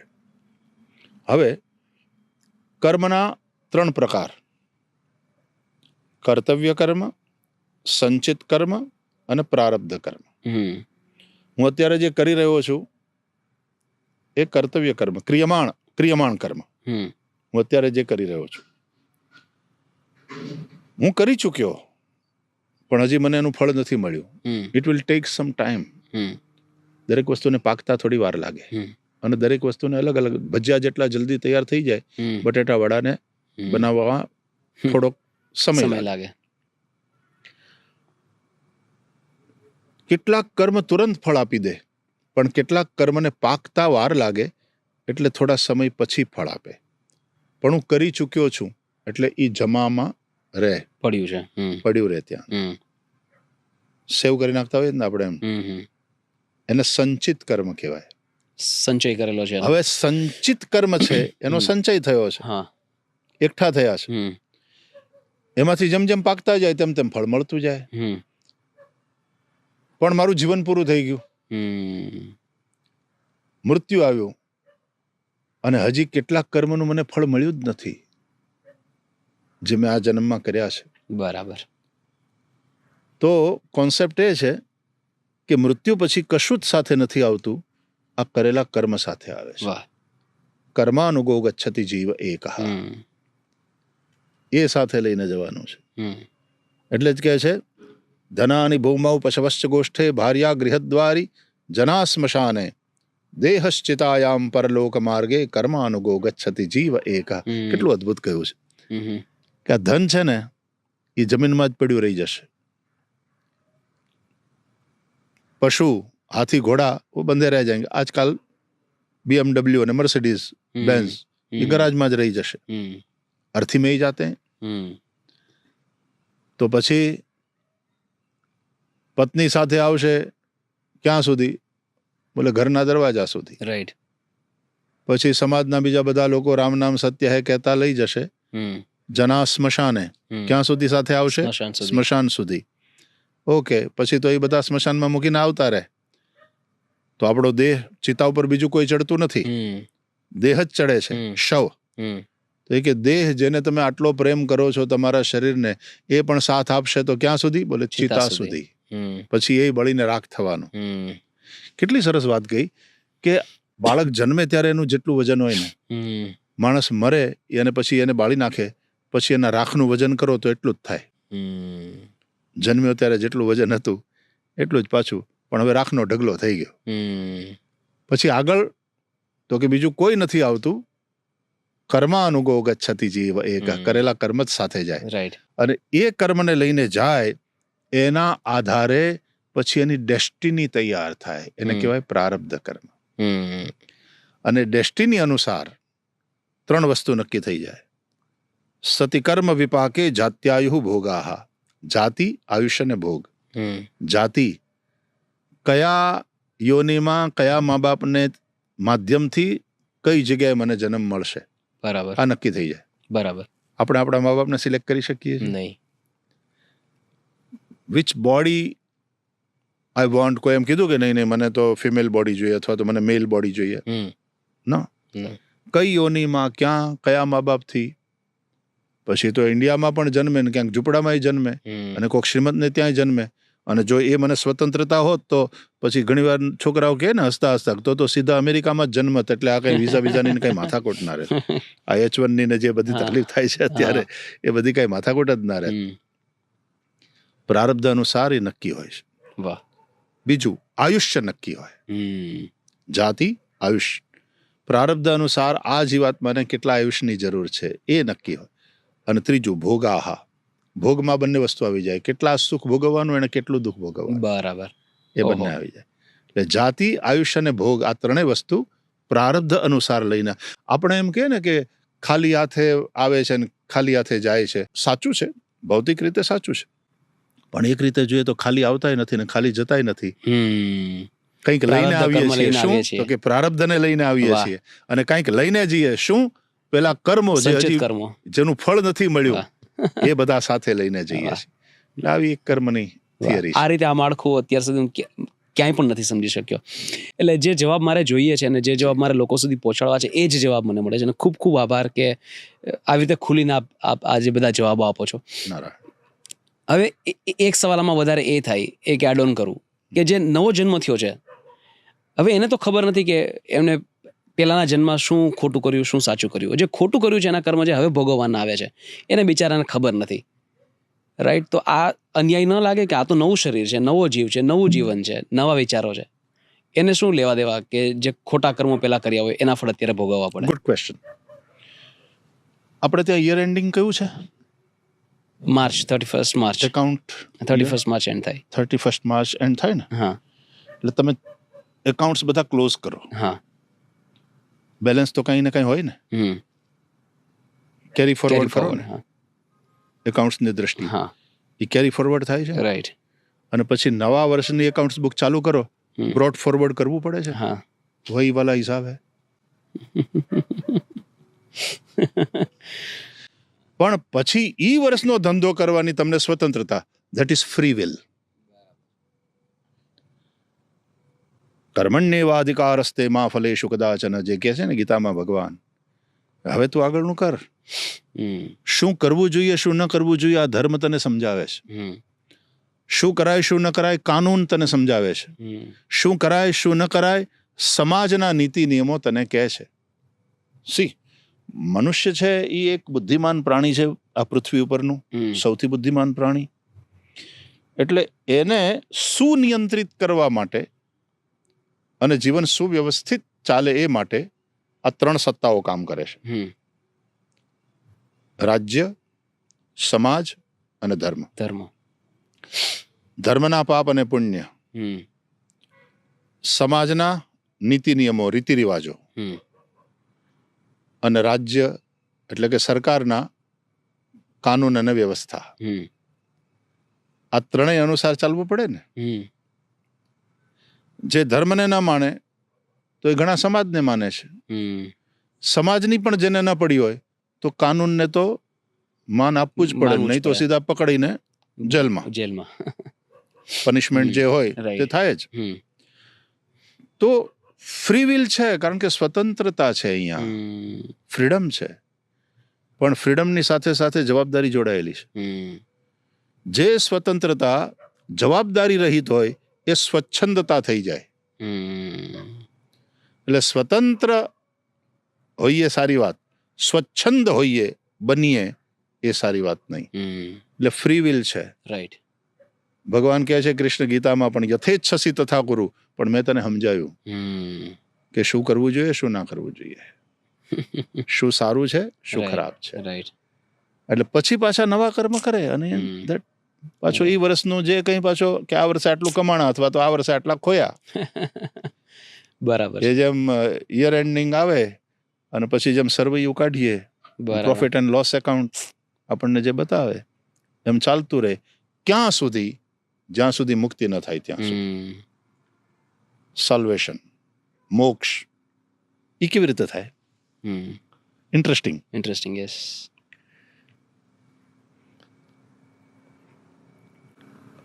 ઋતે જ્ઞાનાન્ન મુક્તિ એવું શાસ્ત્રો કહે છે. જ્ઞાન થકી જ મુક્તિ થાય. જ્ઞાની હોય છે ને એ ક્રિયમાણ કર્મ જ્યારે કરે ત્યારે હું નથી કરતો, હું તો એક કરાવડાવે છે ભગવાન. યંત્ર છું. હમ. પરમાત્મા હમ. બધું કરે છે, એ કરાવે છે. હમ. આ કોણ કે? જે ભગવાનના પ્રત્યે સમર્પિત હોય, બરાબર. હે ને? એટલે કરતાપણાનું એને અભિમાન પણ ન રહે હમ. અને કર્મ ફળની ઈચ્છા પણ ન રહે. બરાબર. એટલે ક્રિયમાણ કર્મ એ રીતે કરતો હોય, નિમિત્ત માત્રમ ભવ સવ્ય સાચીન કહે છે ને ભગવાન અર્જુનને. હમ. તો નિમિત્ત બન, મયે વેતે નિહતા પૂર્વમેવ. આ બધાને મેં પેલાથી કાળ સ્વરૂપ હું છું અને મારા દ્વારા મરેલા જ છે, તારે તો ખાલી નિમિત્ત બનવાનું છે. બરાબર. હસ્તિનાપુરના રાજ્ય માટે લડીશ તો પાપ લાગશે, હમ. કારણ કે એમાં તને સત્તાનો સ્વચ્છંદ છે. અને સ્વચ્છંદતા. સંપત્તિનો હા. મોહ સ્વાર્થ. થયો હા. અને એ આસક્તિને કારણે, એ Right. સ્વાર્થને કારણે તું હા. લડે છે. નહીં, તું નિમિત્ત બનીને તારું જે નિયત કર્મ છે, નિશ્ચિત થયેલું કર્મ છે, તારી જે ડ્યુટી છે એને તું પરફોર્મ કર. હમ. તો ક્રિયમાણ કર્મ જ્ઞાની એ રીતે કરે એટલે એને બાંધે નહીં. સંચિત કર્મમાં આગ લાગી જાય. જ્ઞાન અગ્નિ છે એમ કીધું ને હમણાં, આગ લાગી જાય એટલે સંચિત કર્મ બળીને ભસ્મ થયા. આની બેલેન્સ, કારણ કે હવે આ બાંધશે નહીં. સી, ક્રિયા અને કર્મમાં પણ ફેર છે, આ સમજવાની જરૂર છે. શું ફરક છે? ક્રિયા એ પ્રકૃતિના સ્વભાવરૂપ સહજ થઈ રહી છે. દિલ ધડકે છે કે નહીં? આપણે માના ગર્ભમાં હતા ત્યારથી દિલ ધડકે છે અને પેદા થયા ત્યારથી શ્વાસ ચાલુ થયા છે. રાતના સૂઈ જાઓ છો ત્યારે શ્વાસ ચાલે છે, દિલની ધડકન ચાલુ છે, ચયાપચયની ક્રિયા ચાલુ છે. કેમ? શરીર પ્રકૃતિનું સ્વરૂપ છે અને પ્રકૃતિના સહજ સ્વભાવરૂપ ક્રિયા થઈ રહી છે. એમ કહે છે ને, ઇટ્સ ઓલ હેપનિંગ. પણ એ પ્રકૃતિના સહજ સ્વભાવરૂપ જ્યારે ક્રિયા થઈ રહી હોય એની અંદર હું કરું છું, અજ્ઞાનને કારણે આવો કરતા ભાવ મને થાય ત્યારે એક કર્મ બને. એટલે નરસૈયો કહે છે હું કરું એ જ અજ્ઞાનતા, શકટનો ભાર જેમ શ્વાન તાણે. યુવાનોએ જો જોયું હોય તો ગામડામાં જ્યારે બળદગાડું ચાલતું હોય અને એ ગાડાને બળદ ખેંચીને જતા હોય ત્યારે તડકો ન લાગે એટલા માટે નીચે નીચે છાયામાં પેલું કૂતરું ચાલતું જાય અને કૂતરું એમ સમજે કે હું આ ગાડું ખેંચું છું. એના જેવું એક અજ્ઞાન છે કે હું આ બધું કરું છું. તો હું કરું છું આવું જ્યારે થાય ત્યારે એક કર્મ બને, નહીં તો ક્રિયા છે. ક્રિયામાં બાંધવાની તાકાત નથી, બાંધે છે કર્મ. તમે જોજો, પુણ્ય ક્રિયા અને પાપ ક્રિયા એવું તમે ક્યારેય નહીં બોલો. પુણ્ય કર્મ અને પાપ કર્મ એવું બોલો તમે. કારણ કે પુણ્ય અને પાપ એ કર્મ સાથે જોડાયેલી વસ્તુ છે, ક્રિયા સાથે. ક્રિયા ન્યુટ્રલ હોય. જો સમજાય તો આ ફિલોસોફિકલ છે વાત, પણ 3 વસ્તુ કે ક્રિયા એ પ્રકૃતિનો સ્વભાવ છે, થઈ રહી છે. It's all happening. સૂરજ આવે, ખીલે ને અસ્ત થાય ને ઉદય થાય ને ચોમાસું આવે ને જાય ને ઋતુઓ બદલાય ને વગેરે વગેરે. એ પ્રકૃતિના સ્વભાવરૂપ ક્રિયા છે. ગતિ એ પ્રકૃતિનો પરિચય છે. બધું જ ગતિશીલ છે. આપણે અહીંયા બેઠા છીએ ત્યારે મારા શરીરના કોષો કેટલા ગતિ કરે છે. બધું પરમાણુનું જ બનેલું છે. અને દરેક પરમાણુની અંદર જે ન્યુક્લિયસ છે એની આજુબાજુ પેલો ઇલેક્ટ્રોન તો કેટલો આંટા મારે છે, જેમ કૃષ્ણની આજુબાજુ ગોપીઓ રાહડા રમતી હોય. બધું જ ગતિશીલ છે. પ્રકૃતિમાં બધું જ ગતિશીલ છે. એટલે ગતિ એ પ્રકૃતિનો પરિચય છે, ક્રિયા પ્રકૃતિનો સ્વભાવ છે, અને પરિવર્તન એ પ્રકૃતિનો નિયમ છે. Everything is changing, right? એટલે એ ક્રિયા છે એ ન્યુટ્રલ હોય છે. પણ એમાં જ્યારે હું ગાડી ન્યુટ્રલમાં હોય ને પછી તમે ક્લચ દબાવીને ગિયર ચેન્જ કરો, ફર્સ્ટમાં નાખો, હવે ગતિ થઈ, અને પછી જેમ મૂવમેન્ટ મોશનમાં આવે ગાડી, તો એ રીતે ક્રિયમાણ કર્મ બાંધે નહીં, કારણ કે હું કરતો નથી. આવા જ્ઞાની એને ખબર છે કે બધું થઈ રહ્યું છે. સંચિત કર્મમાં તો કે જ્ઞાનની અગ્નિ આગ લાગી જાય, અને પ્રારબ્ધ જ્ઞાની હસતા હસતા ભોગવી લે. ભોગવવું જ પડે. જ્ઞાનીએ પણ પ્રારબ્ધ ભોગવવું પડે. આ પ્રારબ્ધ ભોગવાઈ ગયું, બેલેન્સ 0. સંચિત કર્મમાં આગ લાગી ગઈ, બેલેન્સ 0. ક્રિયમાણ કર્મ કરતાપણાના ભાવથી રહિત થઈને કર્યા, બેલેન્સ 0. ત્રણેયમાં બેલેન્સ 0, મુક્ત, સલ્વેશન. તો અગર કોઈ જ્ઞાની છે, પ્રામાણિક છે, નીતિમત્તા છે, પણ નાસ્તિક છે, ખૂબ જ્ઞાની છે, તો એને મુક્તિ ન મળે? આપણે ત્યાં સાંખ્ય દર્શન છે ને એ નિરીશ્વર છે. એમાં ઈશ્વરનો કોન્સેપ્ટ જ નથી. જે મેઇન સાંખ્ય દર્શન છે એમાં પુરુષ અને પ્રકૃતિની જ વાત છે. એટલે તમે ઈશ્વરને સ્વીકારો કે ન સ્વીકારો એની તમને સ્વતંત્રતા છે. હાજી, સનાતન ધર્મની બ્યુટી આ છે. એમાં કેટલાક નિરીશ્વર દર્શનો પણ છે, પણ માણસને તો સ્વીકારવું જ પડે છે. એટલે એની સાથે તમે કેવી રીતનો વ્યવહાર કરો છો, એ તમારા કર્મ છે, એ બહુ મહત્વના છે. હમણાં જ આપણે વાત કરતા હતા નીતિ અને ધર્મની, કે નીતિ એક વ્યવસ્થા છે, સારી વાત છે, પણ ધર્મ છે એ જોડે છે એક માણસને બીજા. એક સરસ દ્રષ્ટાંત છે એનું, ગમશે. એક બેનને એની સાસુએ ઘી લેવા મોકલી. મહેમાન આવવાના હતા, બધાને જમાડવાના હતા, લાડવા કરવાના હતા. બીજા બેટા ઘી લઈ આવો. જૂના જમાનાની વાત છે. એ બેન ગઈ ઘી લેવા, તપેલી લઈને. અત્યારે તો બધા પેકિંગમાં આવે છે ને બધું. તો એ તપેલી લઈને ઘી લેવા ગઈ. જ્યાંથી ઘી લેતી તે વેપારીને કહ્યું કે કાકા 1 કિલો ઘી આપો. વેપારીએ કહ્યું કે હા બેન, લાવ બાપા. એટલે પેલા તપેલીનો ધડો કરે. ધડો એટલે શું ખબર જનજીને? નહીં ખબર હોય. કારણ કે તપેલી લઈને ગઈ ને, અને તપેલીમાં ઘી તોડવાનું છે, તો પેલા તપેલીનું વજન કરવું પડે. બરાબર? નહીં તો ઘી સાથે તપેલીનું વજન પણ આવી જાય. બરાબર. એટલે પેલા તપેલીનું વજન કરવું પડે. બંને પલ્લા સ્થિર થયા કે આટલા વજનની તપેલી છે, આટલા વજન અહીંયા મુકાયા, એને ધડો કર્યો કહેવાય. ધડો કર્યો, હા. પછી આમાં 1 કિલોનું કાટલું મૂકે, વજન મૂકે, અને આમાં કિલો ઘી ભરે. એટલે જોખીને આપે ને. આ જૂની એટલા માટે મેં કહ્યું જૂના સમયની વાત છે. એટલે એ 1 કિલો ઘી જોખી અને વેપારીએ પેલી બેનને આપ્યું.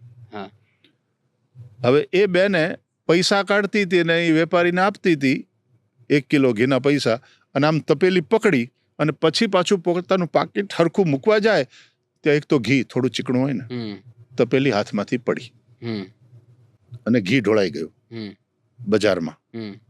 અને પેલી બિચારી એકદમ ટેન્શનમાં આવી ગઈ. હવે ઈ બેનને પેલા વેપારીએ ઘી આપવું જોઈએ કે ના આપવું જોઈએ? મોરલી આપવું જોઈએ. હું વેપારી હોય તો હું આપું. એટલા માટે જ આ પ્રશ્ન છે. જો એ વેપારી ઘી આપવાની ના પાડે, હા, કારણ કે વેપારીની ભૂલ નથી એમાં, એટલે કાનૂની તરીકાથી રોંગ નથી અગર ના આપે તો, પણ મોરલી ના આપે હા તો વેપારી નીતિવાન છે. નીતિ ના પાડે છે. વાહ, સમજી ગયો. પણ જો મારાથી ઢોળાઈ ગયું હોત તો મારે આપવું જ પડ્યું હોત ને. આમ સમજીને આપે તો એ ધર્મવાન છે. વાહ ભાઈ વાહ, સમજી ગયો. નીતિમાં અને ધર્મમાં આટલો ફરક છે. હા. અને વેપારી જો આપે છે 1 કિલો ઘી જોખીને પેલી બેનને, તો પેલી બેનની આંખમાં આનંદના આંસુ આવી જશે. અને એ કહે છે કે અંકલ તો અત્યારની બેન કે બોલી, આપણે ઈ બેનની વાત કરીએ છીએ. એટલે કહે છે કે કાકા ધન્યવાદ, તમે આજે મને બચાવી લીધી. હું તમારો આ ઉપકાર ક્યારેય નહીં ભૂલું. બેટા બેન કાંઈ વાંધો નહીં, કાકા હું તમારા પૈસા આપી દઈશ ધીમે ધીમે કરીને. કે બેન કાંઈ વાંધો નહીં, જ્યારે થાય ત્યારે આપી દેજે ને. હવે એ બેન એના પૈસા રાખવાની નથી. 10 રૂપિયા 5 રૂપિયા કરીને એના ઘીના પૈસા આપી દેવાની છે. વેપારીને પૈસા મળી ગયા. અને એ બેન હવે બીજા કોઈ વેપારીની પાસે જશે? આવો નાતો બંધાયો આ જ દુકાનથી માલ લેવાની. એટલે વેપારીને નુકસાન થયું કે ફાયદો થયો? નીતિ એક વ્યવસ્થા છે, જ્યારે ધર્મ આ કામ કરે. વાહ ભાઈ વાહ, વાહ, આખી ગુથ્થી સુલઝાઈ ગઈ, સમજાઈ ગયું. અત્યારની યુવા પેઢીમાં ડિપ્રેશન ટર્મ હવે એક આઈડેન્ટિટી બની ગઈ કે તમે એક સર્ટન વે ફીલ કરતા હોય તો ડિપ્રેશન એક નામ જોડાઈ ગયું છે ને. મેન્ટલ હેલ્થની અત્યારે બહુ ખુલીને વાતો થાય છે. તો ઘણા બધા લોકો ડિપ્રેસ્ડ ફીલ કરતા હોય કે લો ફીલ કરતા હોય, ઘણા બધા કારણોસર. અને હવે એક આઈડેન્ટિટી બની ગઈ છે ને, તો લોકો આઈડેન્ટિટી સાથે બહુ ઝડપથી જોડાઈ જાય. પહેલાં એવી કોઈ લોકોને ખબર ન પડતી, તણાવ છે કે ટેન્શનમાં છે એ વાતો થઈ. હવે ડિપ્રેશન સાથે જોડાઈ જાય અને વધારે ઘૂસતા જાય છે. આની સાથે કેવી રીતે ડીલ કરવું અને કેવી રીતે સ્પિરિચ્યુઆલિટીમાંથી હેલ્પ મળી શકે? એટલા માટે ભગવદ્ ગીતાની જરૂર છે ત્યાં. Gita is not just a spiritual પુસ્તક કે બુક છે ને ધાર્મિક પુસ્તક છે એમ નહીં. સ્ટ્રેસ મેનેજમેન્ટ કેવી રીતે કરવું એ ગીતા શીખવાડે. અત્યારે શું થાય છે કે આપણે બહુ વધારે પડતા વિચારીએ છીએ. જેટલી વિચારની જરૂર છે, જેટલી લોજિકની જરૂર છે, એટલી જ શ્રદ્ધાની પણ જરૂર છે. જેટલા વિચારની જરૂર છે એટલી લાગણીની જરૂર છે. ભગવાને આપણને બંને આપ્યા છે ને. આપણને બુદ્ધિ પણ આપી છે ને આપણને હૃદય પણ આપ્યું છે. The most vital organs in our body is heart and brain. And brain is the most complicated organ in our body. But if someone is brain dead, still it's is living. Organs are alive, heart alive. Because heart is alive. But if heart is failed, gone. તો હાર્ટની વાત આવે ત્યારે ઇમોશન્સની વાત આવે અને બ્રેનની વાત આવે ત્યારે વિચારની. તો આપણે એટલા બધા અત્યારે બુદ્ધિના વિકાસ તરફ ધ્યાન આપીએ છીએ અને અત્યારે જે કંઈ થઈ રહ્યું છે એનાથી બુદ્ધિ તો જબરજસ્ત બહુ ઊંચી. આજથી 50 વર્ષ પહેલા ના 50 વર્ષના માણસની પાસે જે બુદ્ધિ હતી એના કરતા અત્યારના 15 વર્ષના છોકરાની પાસે વધારે બુદ્ધિ છે. એ તો પક્કા. આઈક્યુ ખૂબ વધ્યો છે. યસ, નોલેજ છે. પણ what about EQ? Can I manage my emotions? હું મારી નિષ્ફળતાને પણ પચાવી શકવો જોઈએ, મારી સફળતાને પણ પચાવી શકવો જોઈએ. મારા જીવનમાં પ્રતિકૂળતા આવે તો મારે એને પણ ફેસ કરવા તૈયાર રહેવું જોઈએ. અને અનુકૂળતા છે તો હું બહુ ઉડવા ના માંડું, અભિમાની ન થાઉં, એનું પણ ધ્યાન રાખવું જોઈએ. સુખ દુઃખે સમય કૃત્વા લાભા લાભવ જયા જયો, ત્યાં ગીતાના વચનો યાદ આવે. એટલે હાર્ટ અને બ્રેન એ બંનેની વચ્ચેનું સંતુલન, મન અને બુદ્ધિ, ઇમોશન્સ એન્ડ થોટ્સ, એ બંનેની વચ્ચેનું એક સંતુલન જળવાવું જોઈએ. અને એ કૃષ્ણ કહે છે મય્યેવ મન આધત્સ્વ મયી બુદ્ધિમ નિવેશય નિવસિષ્યસી મય્યેવ અત ઉર્ધ્વમ ન સંશય. તું મન અને બુદ્ધિ બંને મારામાં, એની મારી સાથે કનેક્ટ કર, અને તો તું મારામાં જ રહીશ. મારામાં રહીશ એટલે આનંદમાં રહીશ, સુખમાં રહીશ, મોજમાં રહીશ, ઓલવેઝ પોઝિટિવિટીમાં રહીશ. Yes I can do it by the grace of God. देखो विश्वास के बिना संसार चलता नहीं है. વિશ્વાસ હોવો જોઈએ આપણને. એટલા માટે વિશ્વાસ એટલે શંકર, એ જ કલ્યાણ કરે. રાઈટ. શંકર એટલે વિશ્વાસ. રાઈટ. વિશ્વાસ ના હોય તો જીવન નરક થઈ જાય. એટલે વિશ્વાસ મને હોવો જોઈએ મારા પોતાનામાં, વિશ્વાસ હોવો જોઈએ મારા પોતાના જે છે એમાં, અને વિશ્વાસ મને હોવો જોઈએ પરમેશ્વરમાં. માનસો તો સારી વસ્તુ છે.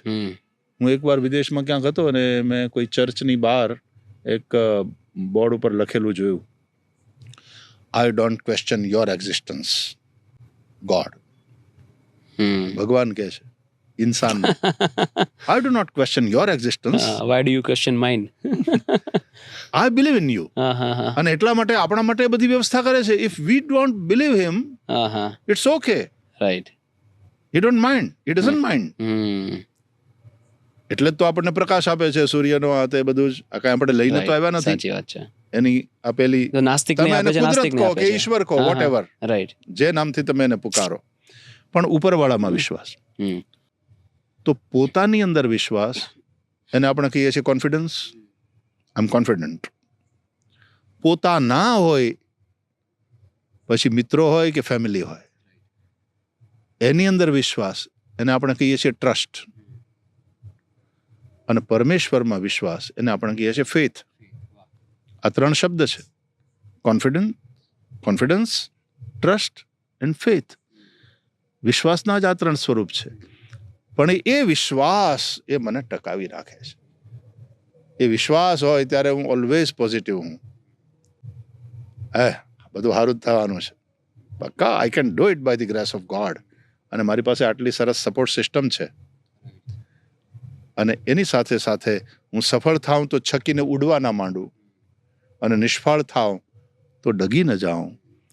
અરે પરીક્ષામાં ફેલ્યોરની તો વાત જવા દો, 92% થી ઉપર જ આવશે આવું લાગતું હતું, એને બદલે 82 આવ્યા અને આત્મહત્યા કરી નાખે. તો આપણે ઇમોશનલી આપણે કેટલા કમજોર છીએ.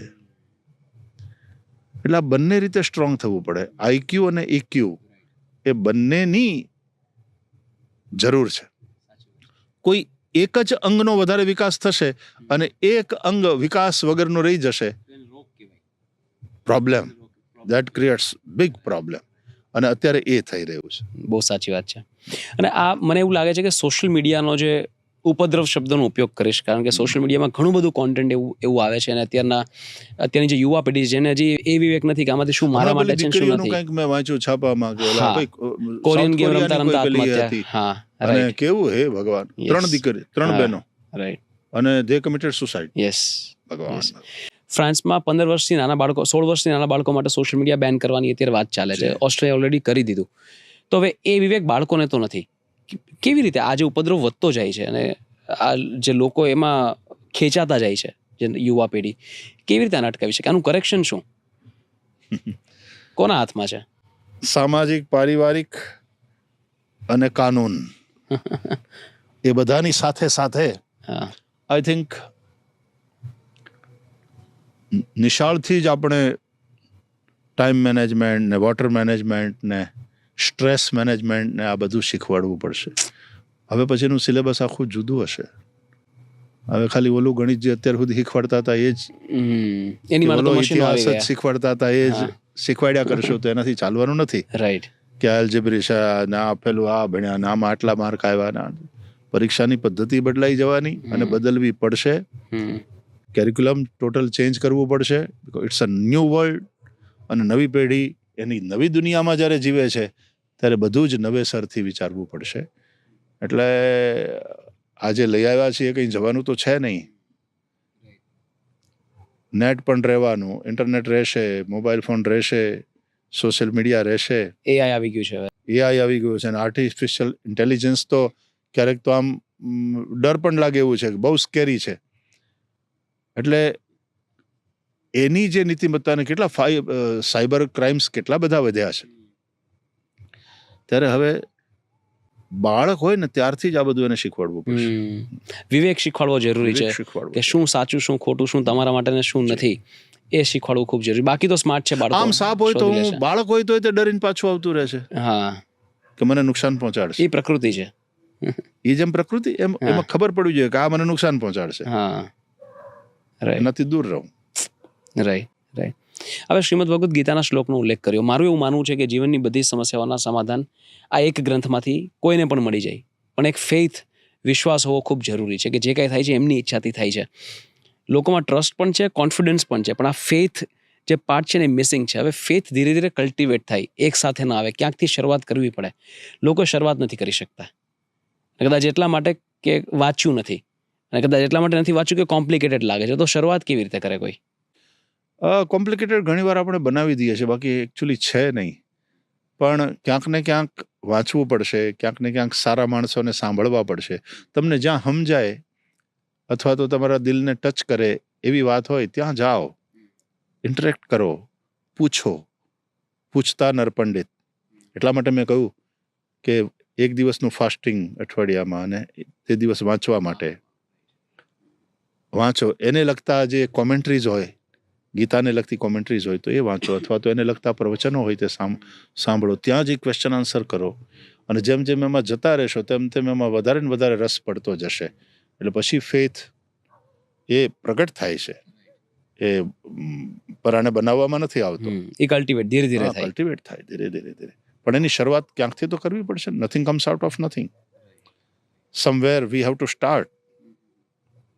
એ કરવું પડે. અને એની અગત્યતા હું નિશાળે નહીં જાઉં, હું શીખીશ જ નહીં, તો પછી હું ત્યાંનું ત્યાં રહેવાનું.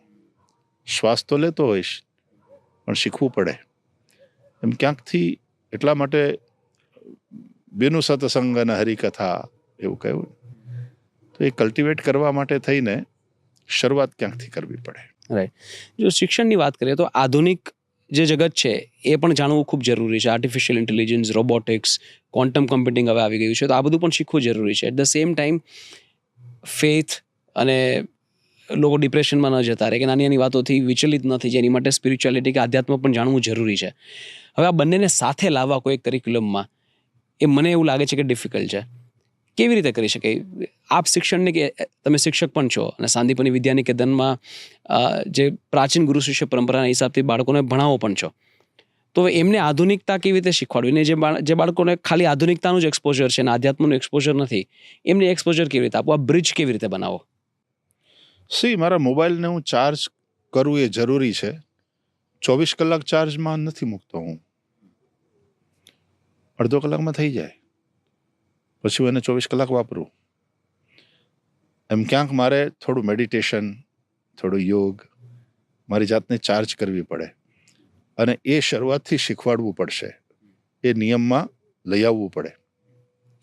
ત્યારે ધીમે ધીમે આખું કેરેક્ટર બિલ્ડિંગ જે કરવાની વાત છે ને, અત્યારે આપણે લિટરેટ કરીએ છીએ એજ્યુકેશનના માધ્યમથી.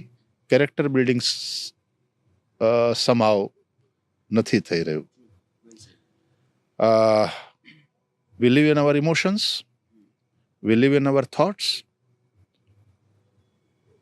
we live in our actions. And combination of these three, emotions, actions and thoughts, is my character. એટલે ત્રણેયના ઉપર કામ કરવું પડે.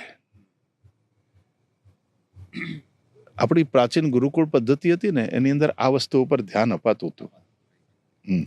આપણે ક્યાંક એ પછીની જે એજ્યુકેશન સિસ્ટમ આપણી આવી એમાં ક્યાંક આપણે ચૂક્યા છીએ.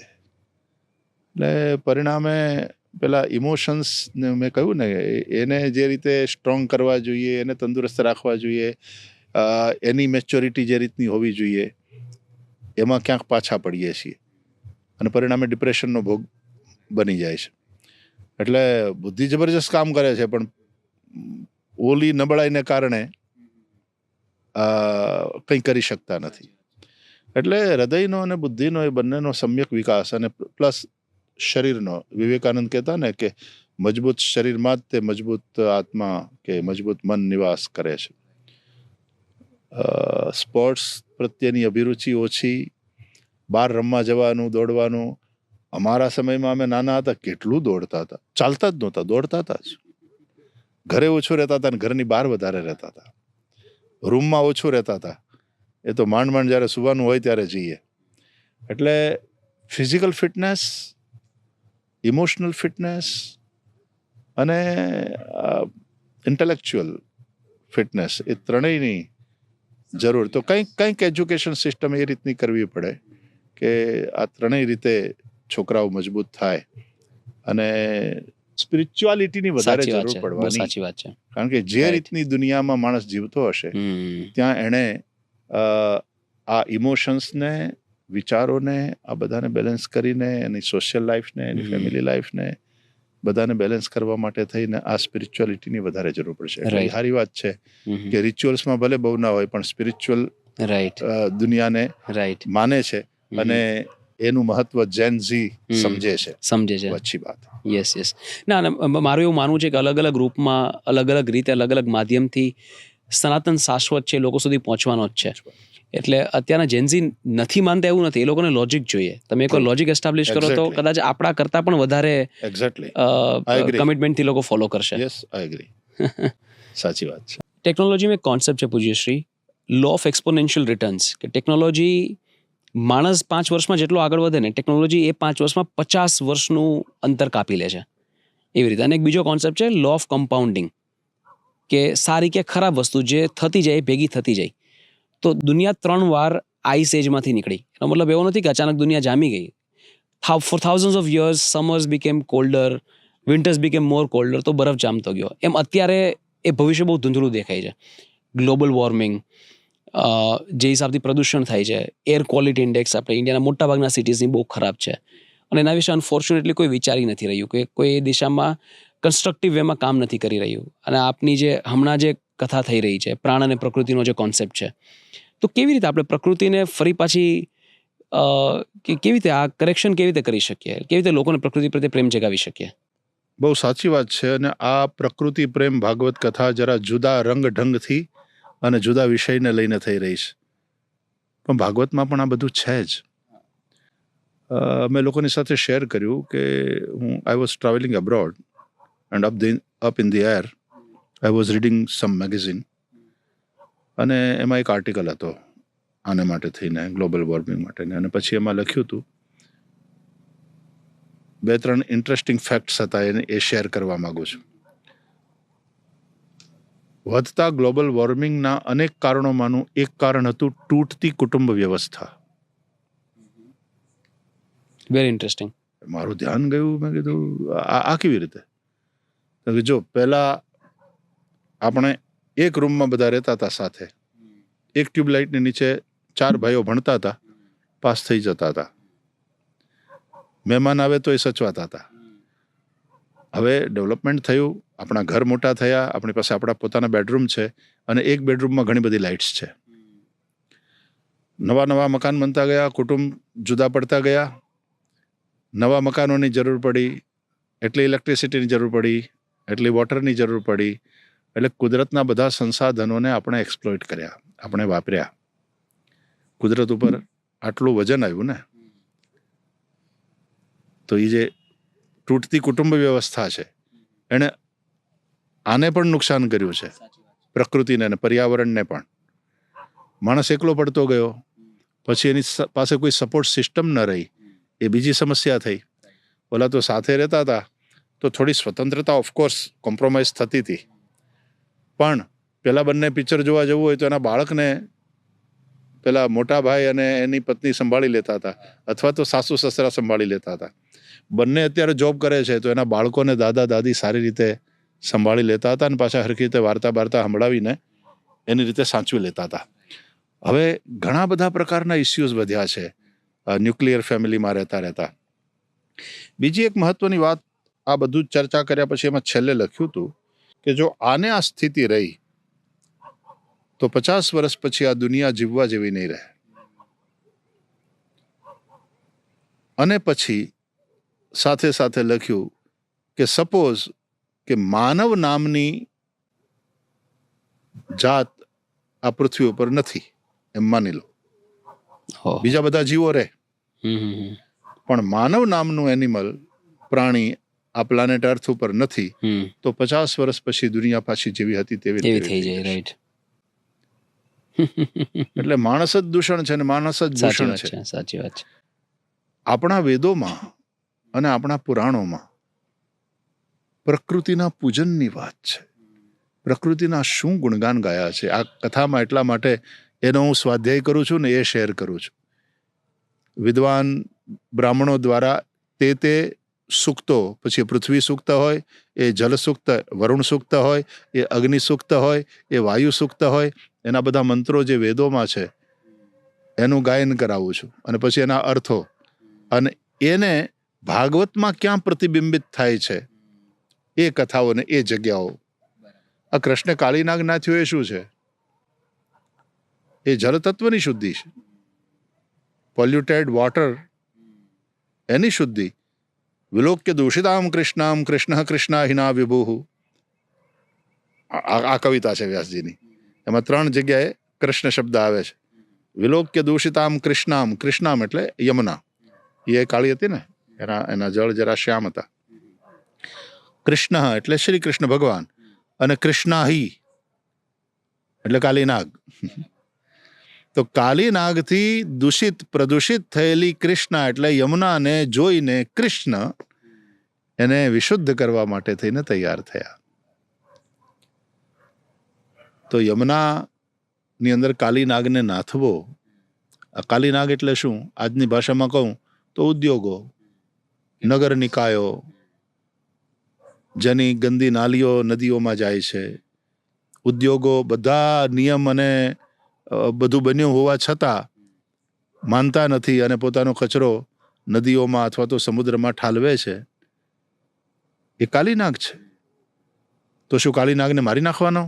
ઉદ્યોગોને મારી નાખવાના? નહીં. એટલે જ કૃષ્ણ ભગવાને કાલીનાગને માર્યો નથી, નાથ્યો. એનો નિગ્રહ કરવાનો હોય છે. કારણ કે આપણને ઔદ્યોગિક ડેવલપમેન્ટ પણ જોઈએ છે, આર્થિક વિકાસ પણ આપણને જોઈએ છે, પણ એના માટેના નિયમો અને જે વ્યવસ્થા બનાવવામાં આવી છે, કાયદાઓ બનાવવા આવ્યા છે, નાથો ને એના દ્વારા એનો નિગ્રહ થવો જોઈએ. એટલે દાવાગ્નિ પાન એમાં અગ્નિ તત્વની શુદ્ધિની વાત છે. તૃણાવર્તનો જે નાશ કર્યો ભગવાન શ્રી કૃષ્ણે એમાં વાયુ તત્વની શુદ્ધિની વાત છે. તો ભાગવતમાં દરેક સ્કંદમાં ઠેક ઠેકાણે પ્રકૃતિ એની અને પર્યાવરણ એની ચિંતા કરવામાં આવી છે. કૃષ્ણ ભગવાન ગોવર્ધન લીલા કરે છે એનો મતલબ શું છે? એ ખાલી અન્નકૂટનો ભોગ લગાવીને ખાઈ જવા માટે નથી. ગોવર્ધનની પૂજા એટલે પ્રકૃતિની પૂજા. આપણે પહાડોની પૂજા કરીએ છીએ, એની પરિક્રમા કરીએ છીએ. આપણે નદીઓની પૂજા કરીએ છીએ, એને માતા કહીએ છીએ. આપણા શાસ્ત્રોમાં ચોખ્ખું લખ્યું છે કે નદીઓમાં અથવા તો ખાસ કરીને તીર્થોમાં ગંદકી કરવી, મલમૂત્રનો ત્યાગ કરવો, અરે કપડાં ધોવા, અરે સાબુથી સ્નાન કરવું એ પણ પાપ છે. આટલું સ્પષ્ટ લખ્યું છે. આમ આપણે ધાર્મિક ખરા, પણ આપણે આ જ બધી વસ્તુને ફોલો નથી કરતા. સવારના પરમાં ઉઠીને હું ધરતીને પ્રણામ કરું ને ચાલતા ચાલતા પાનની પિચકારી મારતો જાઉં પૃથ્વી ઉપર. તો મારી શ્રદ્ધા કંઈક જુદા પ્રકારની થઈ ગઈ. જે સ્વસ્થ હોવી જોઈએ શ્રદ્ધા એ નથી. એટલે ભાગવતના માધ્યમથી પ્રકૃતિ પ્રેમની કથા અહીંયા કરી. એટલે મને તો કોઈ એમ પૂછે ને કે ભાગવતના મૂળ 3 સંદેશ કયા, 3 મેસેજ જોઈ મેઇન ભાગવતના, તો મને એમ લાગે છે આટલા વર્ષની 50 વર્ષ કરતા વધારે સમય થઈ ગયો ભાગવતજીની સેવા કરતા કરતા, 3 જ સંદેશ છે. How to behave with your fellow human beings as a human being. How should I behave with my fellow human beings. માણસનો વ્યવહાર માણસોની સાથે કેવો હોવો જોઈએ. બીજું, મનુષ્યોનો વ્યવહાર મનુષ્ય સિવાયની જે જીવ સૃષ્ટિ છે, ઓલ અધર લિવિંગ બીંગ્સ અધર દેન હ્યુમન, તો માણસે એ બધાની સાથે કેવી રીતે વ્યવહાર કરવો જોઈએ. અને ત્રીજું, માણસનો મનુષ્યનો વ્યવહાર પ્રકૃતિ સાથે, નેચર સાથે કેવો હોવો જોઈએ. આ 3 વસ્તુ ખાસ ભાગવતમાં બતાવી છે. માણસની જાત એમ માની લે કે આ પ્લેનેટ અર્થ ઉપર ખાલી અમારો જ અધિકાર છે, તો એના જેવી મૂર્ખાઈ બીજી કોઈ નથી. ભાઈ, તને જેટલો અધિકાર છે પૃથ્વી ઉપર રહેવાનો, જીવવાનો ને આનંદ કરવાનો, એટલો જ અધિકાર પશુઓને પણ છે, પંખીઓને પણ છે, કીટકોને પણ છે, જલચરોને પણ છે. તારે બધાના જીવવાના અધિકારનો આદર કરવો પડશે. એ પણ ધર્મ છે. It's your duty. એટલે ધર્મ શબ્દ છે એ ગુણના અર્થમાં પણ છે, ધર્મ શબ્દ છે આપણે ત્યાં એ ડ્યુટીના અર્થમાં પણ છે. તો એ મારો ધર્મ છે એક મનુષ્ય તરીકે. બધા જ મનુષ્યો, we may wear different colour of skin, but colour of the blood is same everywhere. But because the creator of that blood is one. અને એને આપણે ભગવાન કહીએ છીએ, એને આપણે જગત પિતા કહીએ છીએ, અને એને નાતે આપણે બધા એક જ છીએ. એટલે માણસને પ્રેમ કરવો પડશે. એટલે હમણાં જ કહ્યું ને કે કદાચ ઈશ્વરને ન માને માણસ તો ચાલશે, પણ માણસને માને.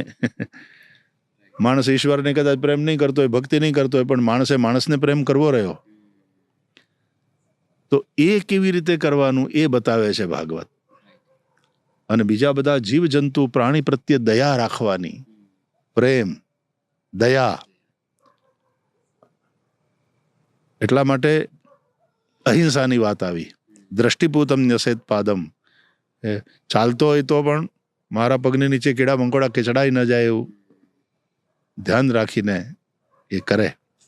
અને મધર નેચર સાથે આપણે તુલસીની પૂજા કરીએ, આપણે પીપળાની પૂજા કરીએ, આપણે વડની પૂજા કરીએ, આપણે નદીઓની પૂજા કરીએ, આપણે પર્વતોની પૂજા કરીએ, આપણે સવારે ઉઠીને પૃથ્વીને પ્રણામ કરીએ, એને માતા ગણીએ, હે ના? તો અગ્નિ તત્વની પૂજા, વાયુને આપણે દેવ ગણીએ, હે ના? વરુણને દેવ ગણીએ, પાણી. તો આ બધામાં દૈવી તત્વ છે. Everything is energy and there is nothing but energy. તો આ જે દિવ્ય શક્તિ છે એને જ આપણે દેવ કહીએ છીએ, જેનાથી મારું જીવન ચાલે છે. તો મારે એનો અનાદર ન કરવો જોઈએ, મારે એને પ્રદૂષિત ન કરવા જોઈએ. એ મારો ધર્મ છે, એ મારી ડ્યુટી છે. તો પર્યાવરણને લગતી જે વાતો છે આપણા વેદોમાં તો એટલા પ્રચુર માત્રામાં છે, આપણા પુરાણોમાં એટલી વિસ્તારથી એને વર્ણવી છે. આપણે કૃષ્ણ ભગવાનને લાડ તો લડાવીએ છીએ, પણ કૃષ્ણ ભગવાને શીખવાડી આ બધી વસ્તુને આપણે ભૂલી જઈએ. જે સહેલું કામ છે એ લોકો કરી લે છે, જે અઘરું છે, હા. જે વાંચીને જાણીને આચરણ કરવાનું છે, એનાથી લોકો ચૂકી જાય છે. રાઈટ. પૂજ્યભાઈ Shri, thank you so much. આજે ઘણા બધા સવાલોનો આપે જે જવાબ આપ્યા. મારા મગજની ઘણી બધી જે સમસ્યાઓ, જે ગુથ્થીઓ હતી, આજે સુલઝાવી દીધી છે આપે.